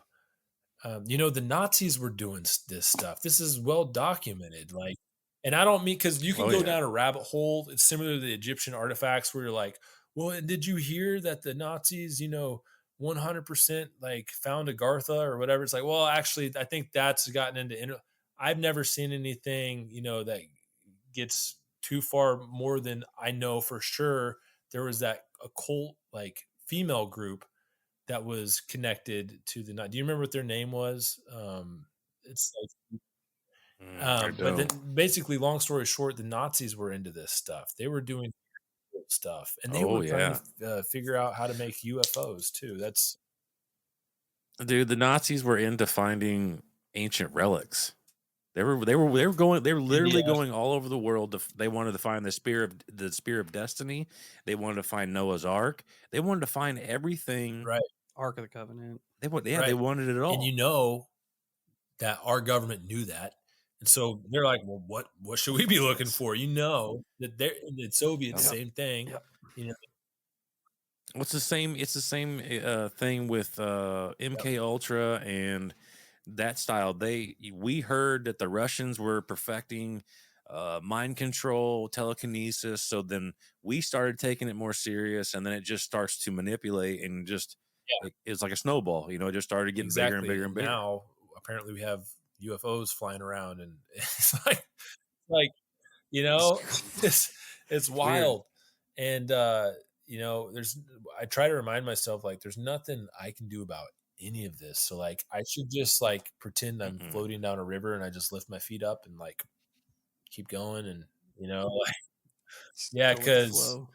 I mean, other than I know some people have like dedicated their lives to researching that, and that's awesome because I've dedicated my life to researching some stuff too. But like the whole thing's kind of scary, dude. I'm not gonna lie, it's a little freaky, and that's not an Oh excuse yeah. to be ignorant of it and blind to it. Like I try to stay up with it. I have been trying to keep my like finger on the pulse, but it's kind of Well, you spend a lot of time out in yeah. I Skinwalker did. territory, out in the desert and stuff. And I mean, even the natives out there, they don't even like saying that. They almost refuse Yeah, to say and it's Skinwalker. I was gonna go. I'll tell you, like I was my last stop before I was gonna publish this book. I was like, I talk enough about Skinwalker in that chapter. I should go get a picture of the like do not enter sign or something, right? Something I can use. It's not like And I bitched out at the last moment. I didn't go. I was like, I'm done. Let's just make this book. I don't want to go anymore. Like, because I just read the book again for like the third time by George Knapp and Colm Kelleher. And it's like, yo, you have this scientist here. It's not just George Knapp. It's the book's mainly written by this scientist that's telling you, like, I went there like skeptical, and this is what happened. There was a dinosaur in the tree, like, or whatever. It's weird stuff like that.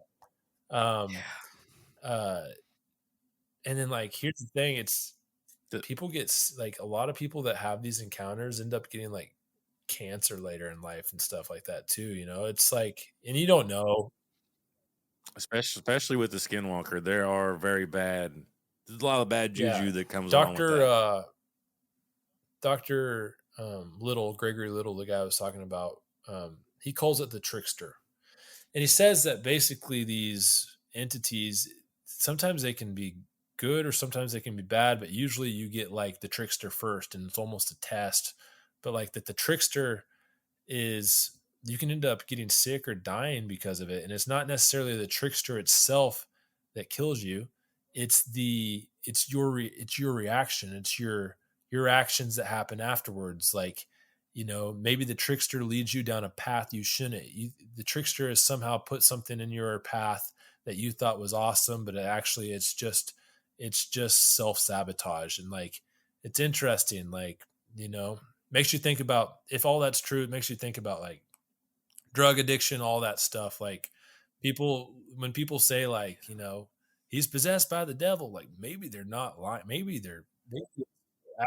maybe Mm-hmm. that's like literal reality, like just in a Dude, different way. it is, and it's interesting just to think that way, even if it's not, you know, uh, reality, so to speak. But it's interesting to make your mind Yeah. walk that path of questioning everything, and the Skinwalker lore in general is extremely interesting. I love native lore. I love native history. It's always appealed to me. Um, Steve is also a huge fan of it, Yeah. ironically enough, and I really have dug into the Skinwalker as much as I can, and it's fascinating, man. Some of the stories out there are Oh my fucking goodness. bizarre. The book is like just the tip of the iceberg, like uh it, some of the cattle mutilation stories where the family was on the ranch, and sorry if this is like repeated stuff. Maybe you guys have like talked about this, but No, you're good. Oh, dude, our listeners are all about it, bro. They're gonna get into this, and they're gonna go yeah, for keep sure. rolling. Let's keep it Fellas, rolling. keep So rolling. like, so the one that's wild is like, you can look this up. I think there's even a picture of the calf, but like the calf mutilation that happened.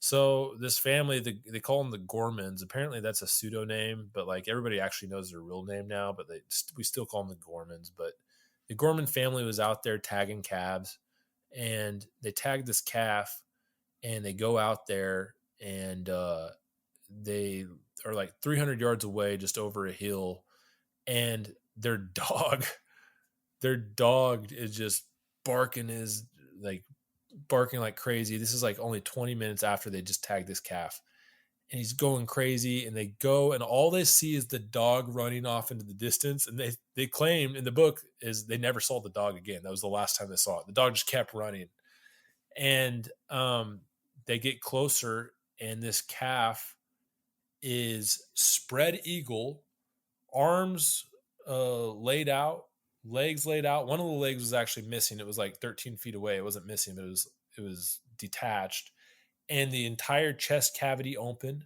and it was just a pink like rib cage with a hide over it, muscles gone, no blood. It's pink because that's what it looks like with all the tendons and stuff.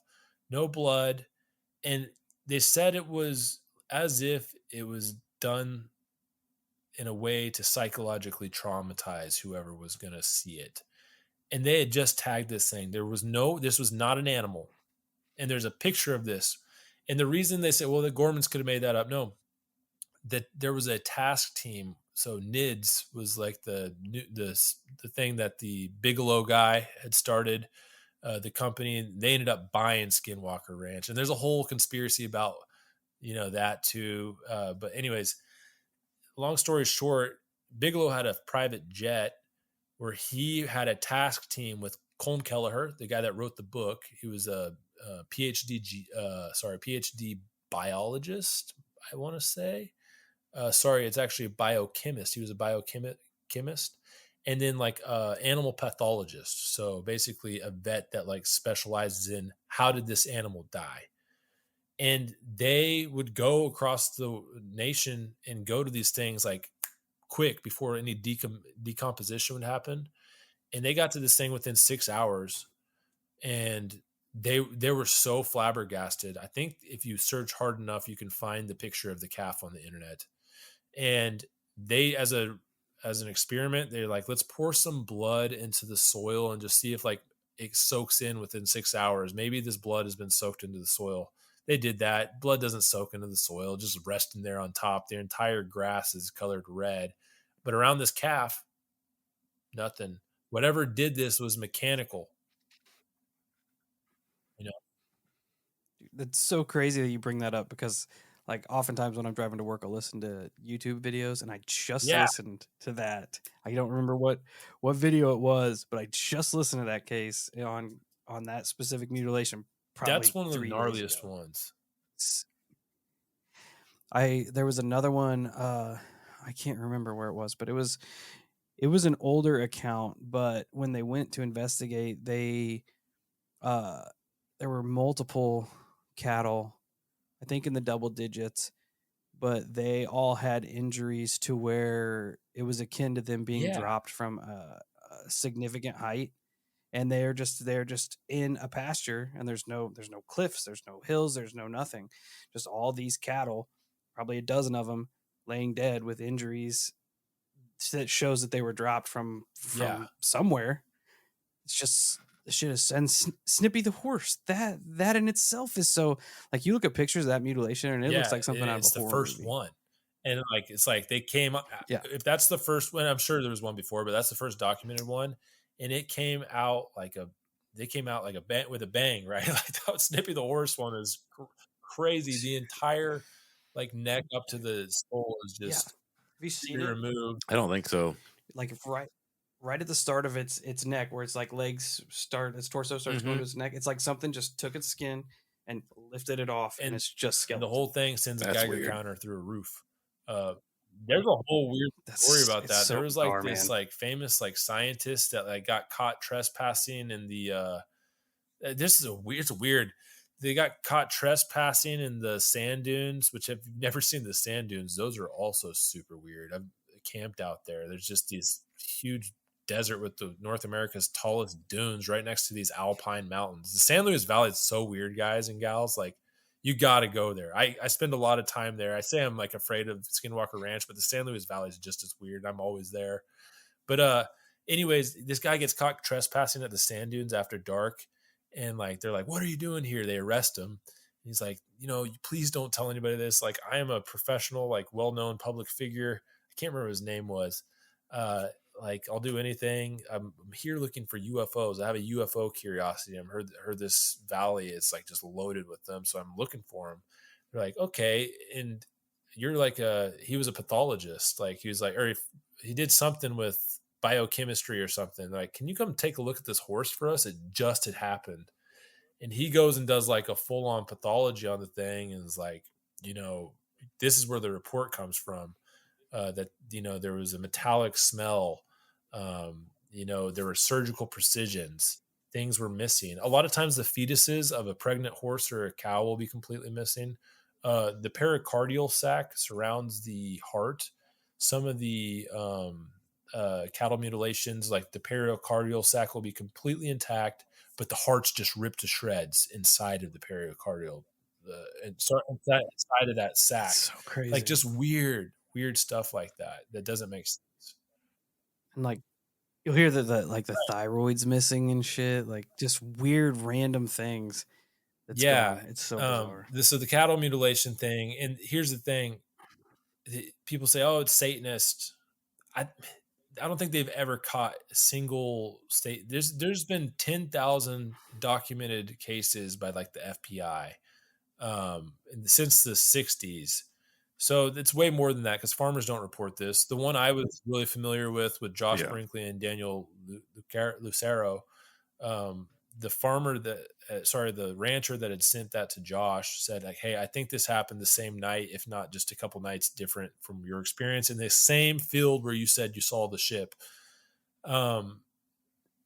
He didn't report that. In fact, he told Josh not to really, he's like, keep this on the down low. Like they don't want to be called crazy, right? Like, but that cow, I have pictures of it. I didn't put it in my book, but it's on that, and it's got this is a very common thing. Ears are sliced off. People say, "Oh yeah, but that's the first thing coyotes eat." Okay, maybe, but these are like sliced off, eyeballs missing, abdomens open, definite cattle mutilation there. I can't imagine how they felt going, having that experience where they saw the entities, they saw the craft, they get back home, and as they're talking about it, the rancher's like, "Yeah, I had a mutilation there probably the same night you guys saw what you're doing." Like that would be awful. It'd make me feel like I just dodged a bullet. Because if you're an alien, like what's the difference between a cow and it's like, is this happening to humans? If you look at what they're saying in Peru right now, I don't know if you went down, like we're saying that there's been weird mutilations down there of people in the Amazon. It's terrifying. And Josh Brinkley's another one. You watch the interview and you're like, and I know Josh, we are kind of buds now. Josh, if you're listening to this and I think I went a little too far there by calling my bud, I'm sorry. I feel like we're buds. We follow each other on Instagram and like, exactly. That counts, right? He's a cool dude as a fireman. And it's hard not to believe him. It'd be one thing if you thought you saw some aliens and you're like, weren't sure. But then they had an experience the next morning with an alien craft that they didn't believe was an alien craft. It wasn't until all of this ended that they realized something weird was happening. They thought that they saw like a catering tent and they got a little closer and they're like, a movie tent. It's got to be a movie setup. They get a little closer and like, this is like a ship. And he gave a digital image of it. It's also on my YouTube channel, Incredible History. And you listen to those interviews and it's hard not to believe them.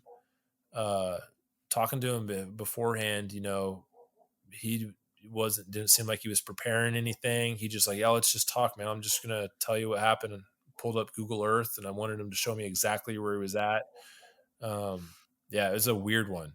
That one's strange. It's different than the Ronnie Johnson story. But they're both really unique in their own way that you just feel like they're orating a memory and not telling a story.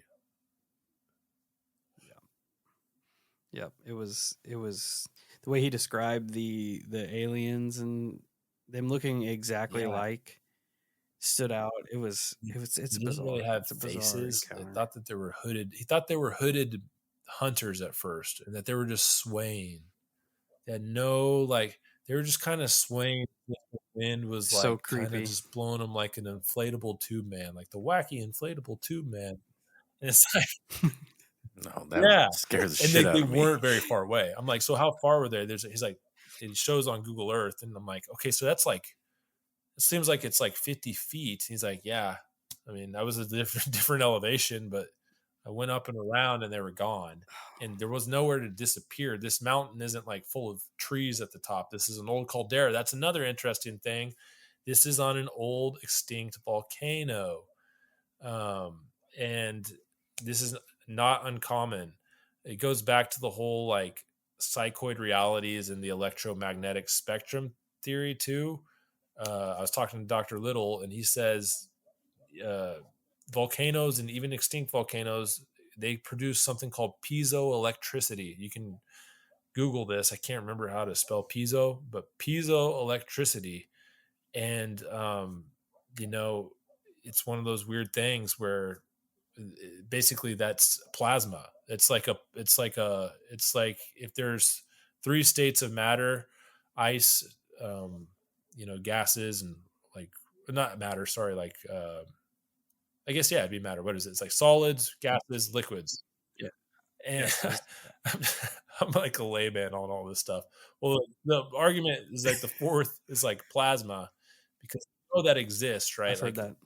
Whatever ball lightning is or whatever. Apparently, piezoelectricity, you can see it all happening all the time around volcanoes, like plasma-like things shooting out. And yeah, this used to be an old volcano. It's nicknamed Pot Mountain, and I can't remember the exact name, but it's just out there in northern New Mexico, north of Taos in the San Luis Valley. Nothing around, nothing. Not one of the most isolated areas in the country. This area, I just went out there 3 weeks ago. I worked up the courage. I went out there and like flew my drone to get some shots. I'm going to make another video about it, and it was weird out there. There's no one out there, nothing. That's wild. That is so awesome. What do you think? All right, out of everything you've investigated and all the information you've taken in, what in your opinion is the most convincing piece of evidence you've come across as to this alternate history? That's a good question. I mentioned Huayatlaco earlier, which is the idea that some type of human has been in the Americas since forever. I mean, for as long as humans have been around. It's a difficult one because to the archaeologists, like to their defense, there is not a lot of.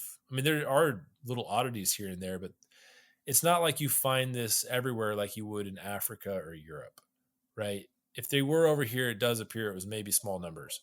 But Huayatlaco, they found artifacts in what appears to be by a very prestigious like archaeologist. Her name was Cynthia Irwin Williams. She was like a rock star. She's in magazines and stuff.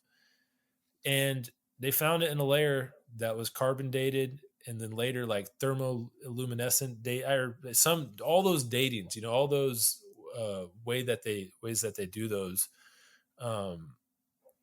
where this thing was at minimum 250,000 on the first one. They did another one. It's like, okay, it's looking like minimum 400,000 years old, and up until like it's kind of the range was like 400,000 to like maybe like a million. I have my own little documentary I've made about that. That's a little shorter and concise than like the cool documentary that I'm about to recommend, which is you can find it in like snippets on YouTube. I don't even know who made this. This is like back in like the 90s or early 2000s or something. There's an old book by a guy named Christopher Hardiker who's passed away called The First Americans that I'd highly recommend diving into. He was a really good archaeologist, and he was convinced that the findings were real. And that one's fun because it's a real conspiracy. You can't not say it's a conspiracy. Guys showed up with guns and said, "Get out of here. You're banned from the site." And they couldn't. That's when the work ended. That one's good.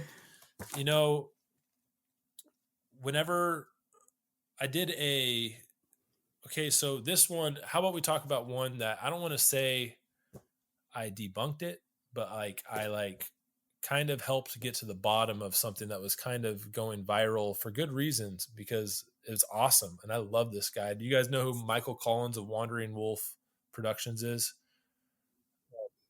Have you heard of the Montana megaliths? So I think I there's have, yeah. it didn't start with him, but there was a lady called Judy Ryder that had this website called montanamegaliths.com, and it was interesting. There's these walls out there that look like megalithic structures like you would see in Peru. And there's these incredible, if you look up the Tizer Dolmen, Tizer Dolmen, Dolmen, rocks sitting on these two slabs high up in the air, that's like someone put that there. Balanced rocks that are just gigantic, that are pointing north. The sage wall looks like Sacsayhuaman in Peru.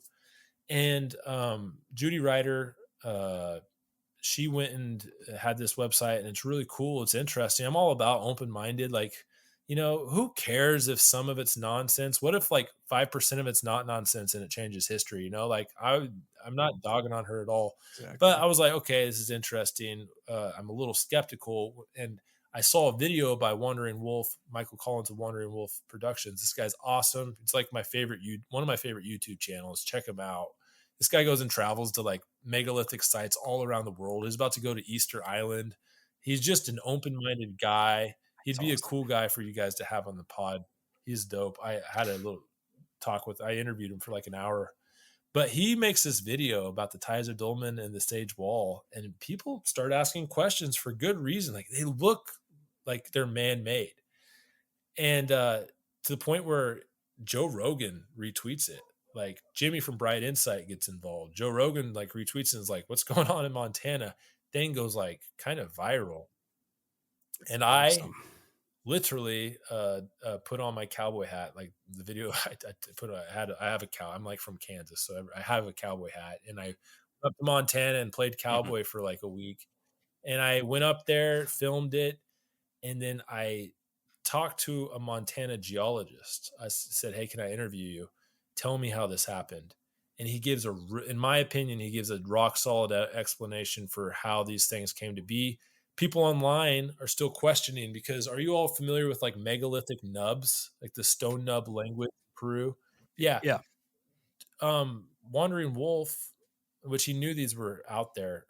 I guess Judy probably stumbled across them first, but he documents and finds this amazing 3 what look like nubs out at the Tizer Dolmen in a line, and it does look really interesting. And there are still people out there that believe that Dr. Parker, the geologist I interviewed, that his explanation was not adequate for how those came to be. He called them xenolithic nubs and thought that they were a different composition than the rock. To be fair to Dr. and they're not, they look like the exact same composition, like they were maybe made.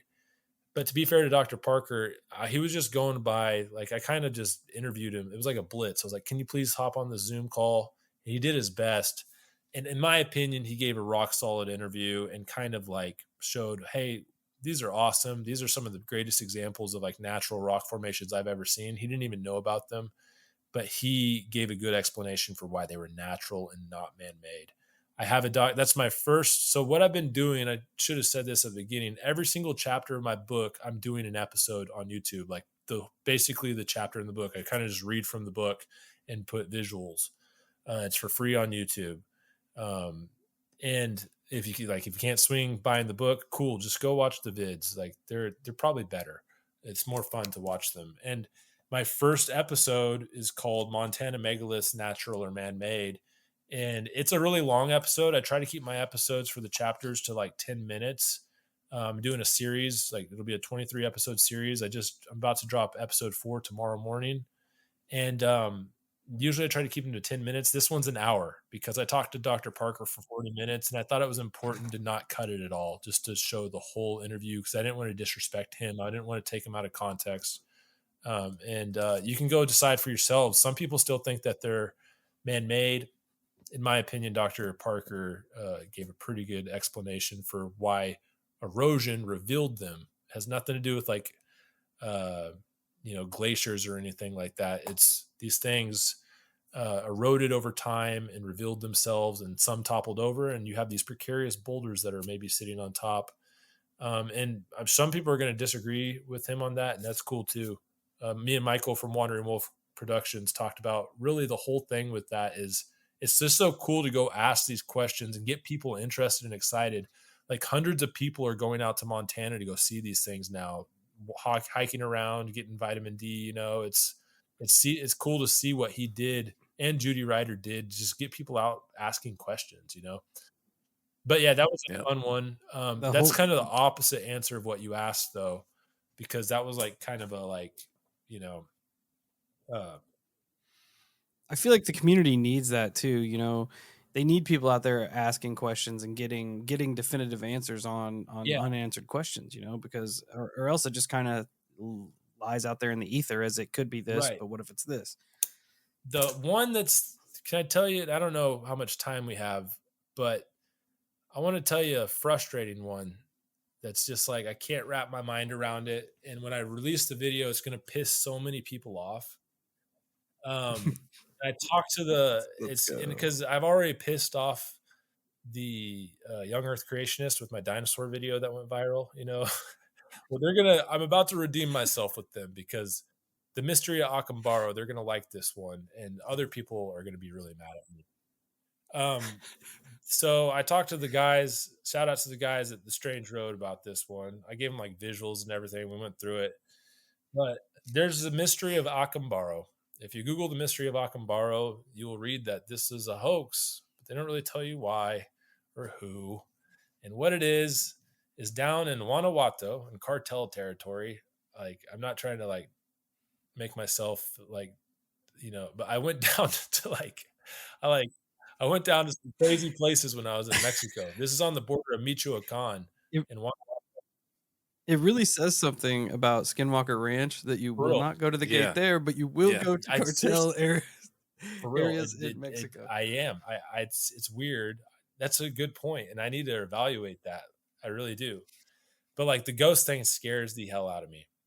Anyways, on the border of Michoacan and Guanajuato is a place called Acambaro, and if it wasn't for the violence in the region, it'd be one of the best tourist destinations in Mexico for like outdoors. It's just so beautiful, like mountains, but people get kidnapped on this road all the time. So I hired a driver for this one, and we went there and nothing bad happened. It was great. But I went to this little museum called Museo de Waldemar, which is like the Waldemar Museum. And this is named after a German migrant that lived in the area in like the 1930s, 40s. And he was a businessman. He like dealt with tools and stuff, and he was very successful and actually very well respected. He was like a kind of a leader in the community, this German migrant.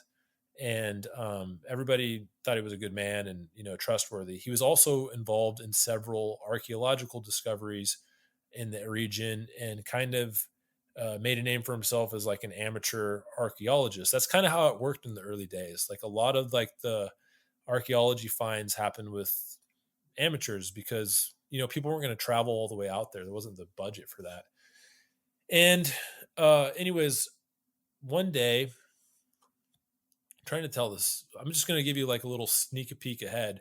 This museum has 32,000 figurines, and 75% of them look like dinosaurs. So let's just to like tell you where we're going to go with this. And these were found like 4 feet in the ground in an archaeological discovery, supposedly, right? So what happened was Waldemar was kind of doing his thing one day, excavating stuff, and he saw these things. Like one of them was sticking out of the ground. Apparently, it's like on an old lake bed out there on a place called El Toro Mountain, which is like where the favelas are. Actually, I went there and flew my drone just to get the shot, and we got out of there. But I can't wait to make that video too. It's going to be a lot of fun. But anyways, he finds this and like it's like some old pottery and like it's like from a different, it looks different than what he's used to. And he tells this man that works for him that like not educated, just a local, like I can't remember if he's in his 20s or 30s. He like didn't go to school. His name was Tiniero. Poor Tiniero. He gets blamed for all of this. And I'm going to talk about why I defend Tiniero here in a second. But he tells him, hey man, basically your job is to try to dig up as much of these as possible and keep bringing them to me. That's your job now. So there was a financial incentive maybe to bring them, but 32,000 of these. Okay. We're going to get to that in a second. So we're going to get to the math on like the amount of energy needed to fire 32,000 figurines. But anyways, he starts bringing him these things, and like there's weird artifacts that are like, some of them look like Egyptian, and they're in the museum. I got some cool pictures of these things. They look like Egyptian sarcophaguses. And then he starts bringing them more, and like a lot of them look like dinosaurs. Like they look like straight up like a brontosaurus. Some of the dinosaurs have like aliens riding them. I got a picture of that. Some of the dinosaurs are copulating. Some of the, yeah, I that's mean, why what they wouldn't did. they? That's how it works, right? And some of the dinosaurs are fighting. And listen, I go to this museum, and I just show up, and at first the lady like greets me with some attitude. She's like, if you're going to film in here, like you have to, she's saying this in Spanish. I don't speak the greatest Spanish. So I had my driver there, and if you're going to film, you have to fill out all this paperwork, and we'll see if I even accept it. And then I told her like, that's cool. We came here. I told her my story, and she like lightened up really quick and was like, okay. Before I knew it, I was going live on their Facebook feed. I was somewhere. If you go to Acambaro Facebook or the Museo, whatever it's called, Jules Schrid Waldemar Museum in Acambaro. If you go back to like April, you can find me in a 50-minute video trying to talk with these 4 ladies that speak Spanish, and like I don't speak any. And we're like talking about these dinosaurs, but it was wild. But anyways, let me get back to the story. You go into this museum, and there's just dinosaurs everywhere. They probably display 5,000 of them, but like you can't. It's not very big, so they had put the rest in storage, and I got to see the ones in storage too. But anyways, long story short, the word gets out. Hey, they're finding these friggin' dinosaurs down in Acambaro, and immediately, like, there's a guy named Charles. I can't remember. It was Charles de Peso, one of the archaeologists that was famous in Mexico. Goes and checks it out, and he declares it a hoax right away. He blames Tiniero.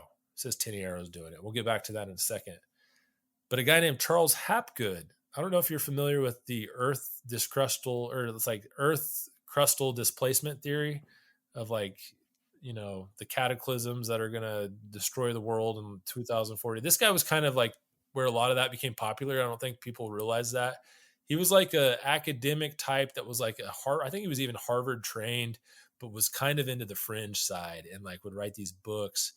And he goes down, but he would try to be legit about it. Like he wasn't trying to like, hoax people. He goes down there and he decides to investigate. And he starts he gets somebody to radiocarbon date it. And apparently you can actually radiocarbon date pottery because there are organic materials that are in the clay or whatever. And he's getting dates of like 4,000 BC, 3,000 BC, 4,000, 5,000 years old. And we'll get back to that because there's 3 radiocarbon datings that happen. And he's like, trying to investigate it, be open-minded. At one point, he talks to the local deputy. And this is the information, if true, that really bothers me because I'm like, this makes the mystery unsolved. He tells the local deputy, somebody that was trusted in the community, you live right by this El Toro mountain. Can we go into your living room and dig straight through your living room? Your house has been here before all this controversy ever happened. Let's dig straight through your living room and let's see what we find. And they dig through the living room and they find, then I don't think they found like dinosaur figurines, but they found the exact, because not everything's dinosaur figurines. Some of it's like other pottery, some of it's in pieces. And they find the same stuff that they're finding underneath his foundation. And that's what made him like, oh, okay, well, I don't think these people are lying. Even the archaeologists and the people the skeptics were saying, this isn't Waldemar. No one was blaming the German migrant. They said he's a good guy. And in the end, what happened was they blamed Tiniero because one of the guys said, Tiniero, take me out to show me where you're getting these dinosaurs. And Tiniero said, yeah, sure. And Tiniero dug up what appeared to be a previously buried cache of like items. Hapgood explained that this was a huge miscommunication, that Tiniero always reburied his cache after the day was over. Like whatever he couldn't carry back, he would bury in the ground. That way looters wouldn't get it the next day. This was a whole Makes sense. miscommunication. This guy didn't speak like any English, and that he just thought that the guy wanted to see some dinosaurs. He didn't know that he wanted to like dig in an area and like find some more. He just went to the obvious first ones. That's the story. 32,000 figurines. It's declared a hoax. Tiniero is the one that's blamed. Rest in peace, Tiniero. He's long gone. This is what bugs me when people blame someone of a hoax, and like that's like the narrative for the rest of Tiniero's life is that he hoaxed this. This was not a very long time frame. 32,000 figurines. You can go to Akambaro if you want. It's, you know, it's a cool place and you can see them yourself. They like these things exist, and or just watch my video. It's probably safer. And and and just the amount of wood they would have needed to fire that many figurines. I mean, it seems impossible. This was a long. Whoever did this, I'm not saying it was ancient. It's possible that these were done in the 1800s or something, and they just got lost in the record. Whoever did it for like a decade. Like, there's no way, you know. And there was not one person. There was like a whole team that did this. There's too many, and they're really well made. They're beautiful. Not all. Some of them are a little goofy, but they're like the Egyptian. The ones that look Egyptian are beautiful. There's some of the like Egyptian looking ones have like carvings of dinosaurs on them. Yeah, wild. it's really strange. So to be fair though, another carbon dating test was done. And their age range was more like, we think this was done in the 1900s. The guy that wrote the forward to Hapgood's book, you can read Charles Hapgood's book on this, The Mystery at Akambaro. It's really interesting. The Mystery at Akambaro, I believe is what it's called, by Charles Hapgood. The guy that wrote the forward to that book argues in the forward that they did this completely wrong, and he, for a third time, did one more carbon dating test, and it's like he got the same thing. Like these were made like 2000 BC, you know, 1000 something, 3000s of years ago, and that whole carbon dating thing is frustrating because you never know who to believe. There's 3 different carbon datings, and you have 3 different numbers, right? And there's probably different ways to do it.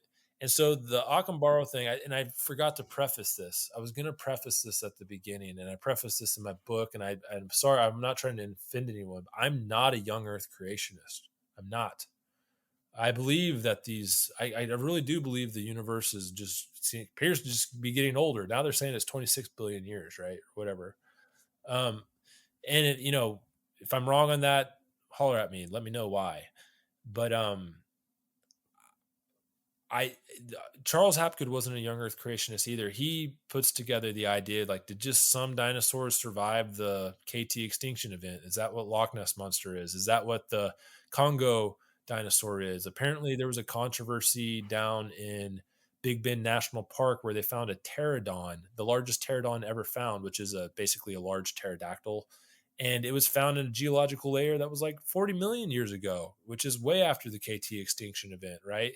I think there's debate on whether that was accurate or not, but like at the time, people really thought they found a 40 million year old pterodon, which would be very young, I guess, like a young pterodon.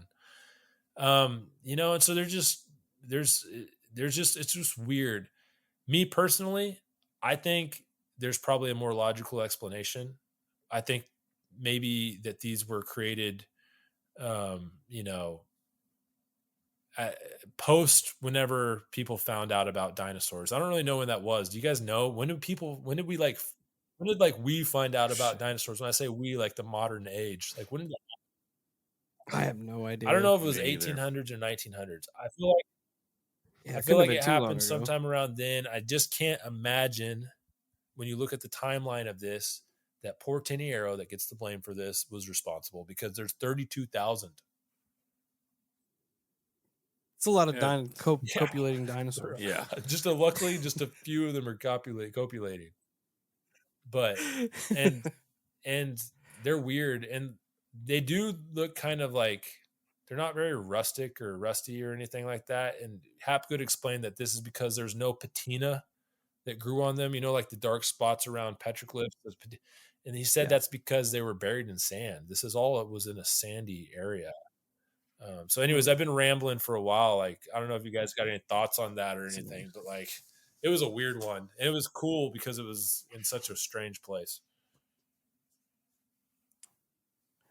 I'm gonna pick your conspiracy brain before we go here. Do you think there is an active like cover up or aggression of alternative history by our government, by the Smithsonian? You hear that when you start looking into these cases. I was just curious to get your thoughts on them. Yeah. I don't think I think it's a complex. I think it's the same thing as like when people talk about them or like the military industrial complex. Like, I don't necessarily think there's like some secret, or I do believe in secret societies, and I do think there's secret orders and weird stuff like that. But I think when it comes to some of this, I think a lot of it is just complexes, old history books that were written, and then new information comes out, and it's hard to break that paradigm because there's money involved. I really do want to give the benefit of the doubt there. For the Smithsonian in particular, there's clearly been cover-ups, but once again, I think it's like a complex. It's not the cover-up people think. For example, shout out to Dr. Gregory Little again. I got a lot of this information from him in his book, The Path of Souls. Unbelievable. Let's talk about the giant skeletons. So like the giant skeletons is a really interesting one. And me and Dr. Little talked about this. I'm going to release the podcast here in the next month or two. We'll see. He documents in his book, Path of Souls, pretty well. Him and Andrew Collins, shout out Andrew Collins. It was a co-authored book. That there was a cover up, but it's not what you're thinking. It's not what everyone thinks. Basically, you have these stories of 8 foot, 9 foot, 10 foot skeletons in the New York Times, right? Everybody knows about these. That's into this kind of field. And Dr. Gregory Little, who is a very open-minded man, but is also like, a scholar, like he's pretty thorough. Him and Andrew Collins did a thorough investigation into every report they could find on giant skeletons. Anything that was ever reported, or even the internet lure. How did this happen? Where did the origin happen? And they came to the conclusion that the Smithsonian themselves, as well as the Rockefeller Institute, the Carnegie Institute, excavated a lot of these mounds, and the most solid evidence they could find, they could never find anything about like 8-9 footers, but they did find like 15 or 16 reports from the Smithsonian themselves that there were 7 foot to like 7'8" skeletons being found. And that's a giant. That is a giant. Like if you think about back then, that is a giant, right? And we know even today that is a giant. People say, "Oh, they're 7 footers." It's actually pretty rare. Dr. Little talks about this. This is in his book. It's really rare, actually.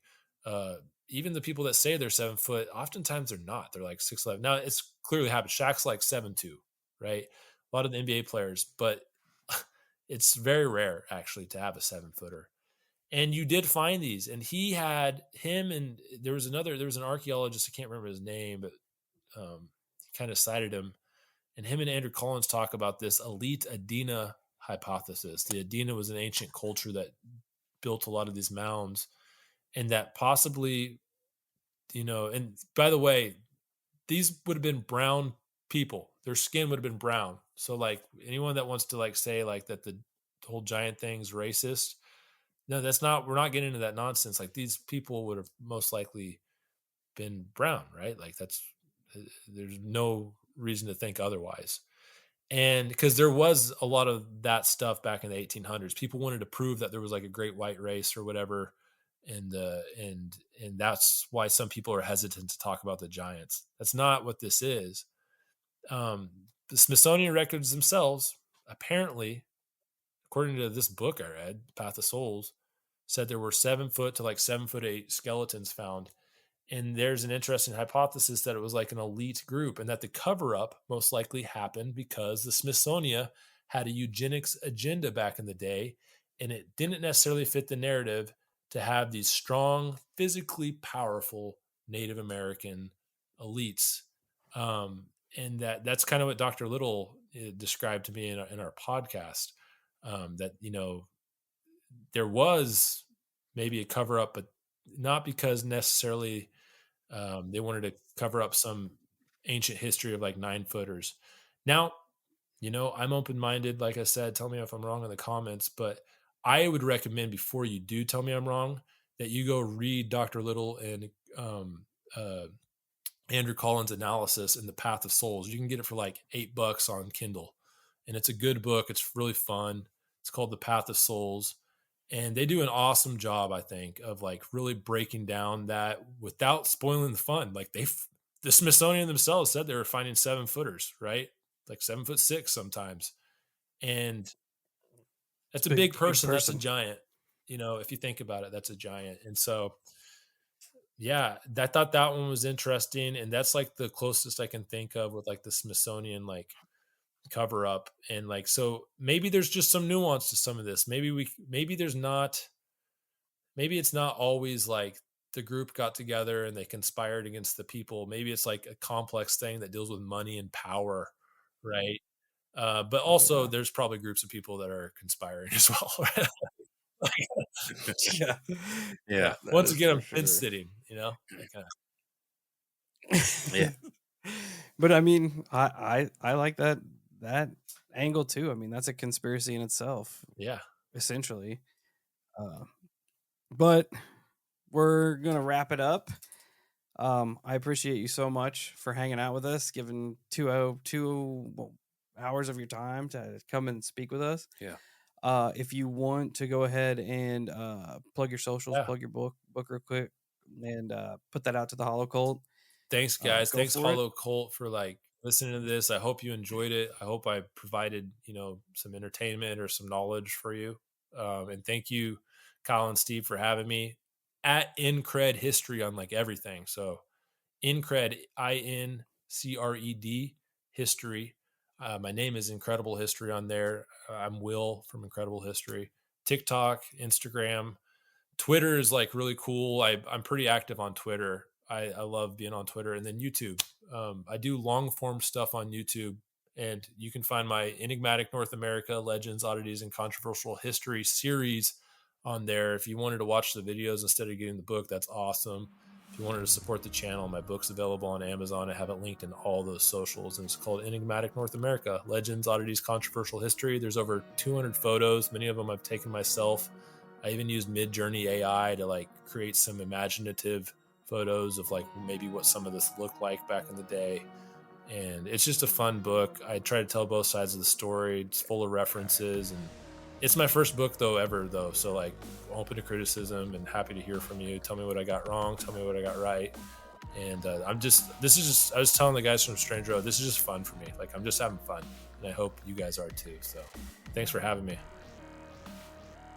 Absolutely. It's been a pleasure. Hopefully you keep doing what you're doing, keep asking questions, keep your boots on the ground, and we can do a part 2 on this thing in a little while. Yeah, I would love to. I'm trying to get to South America soon for to keep it going, but I would love to do a part 2. So it's awesome. It's awesome. Well, Will, we appreciate it again. Stay safe and stay weird. You too, guys. I appreciate you having me on. Thanks, everybody. Absolutely. It's been a pleasure.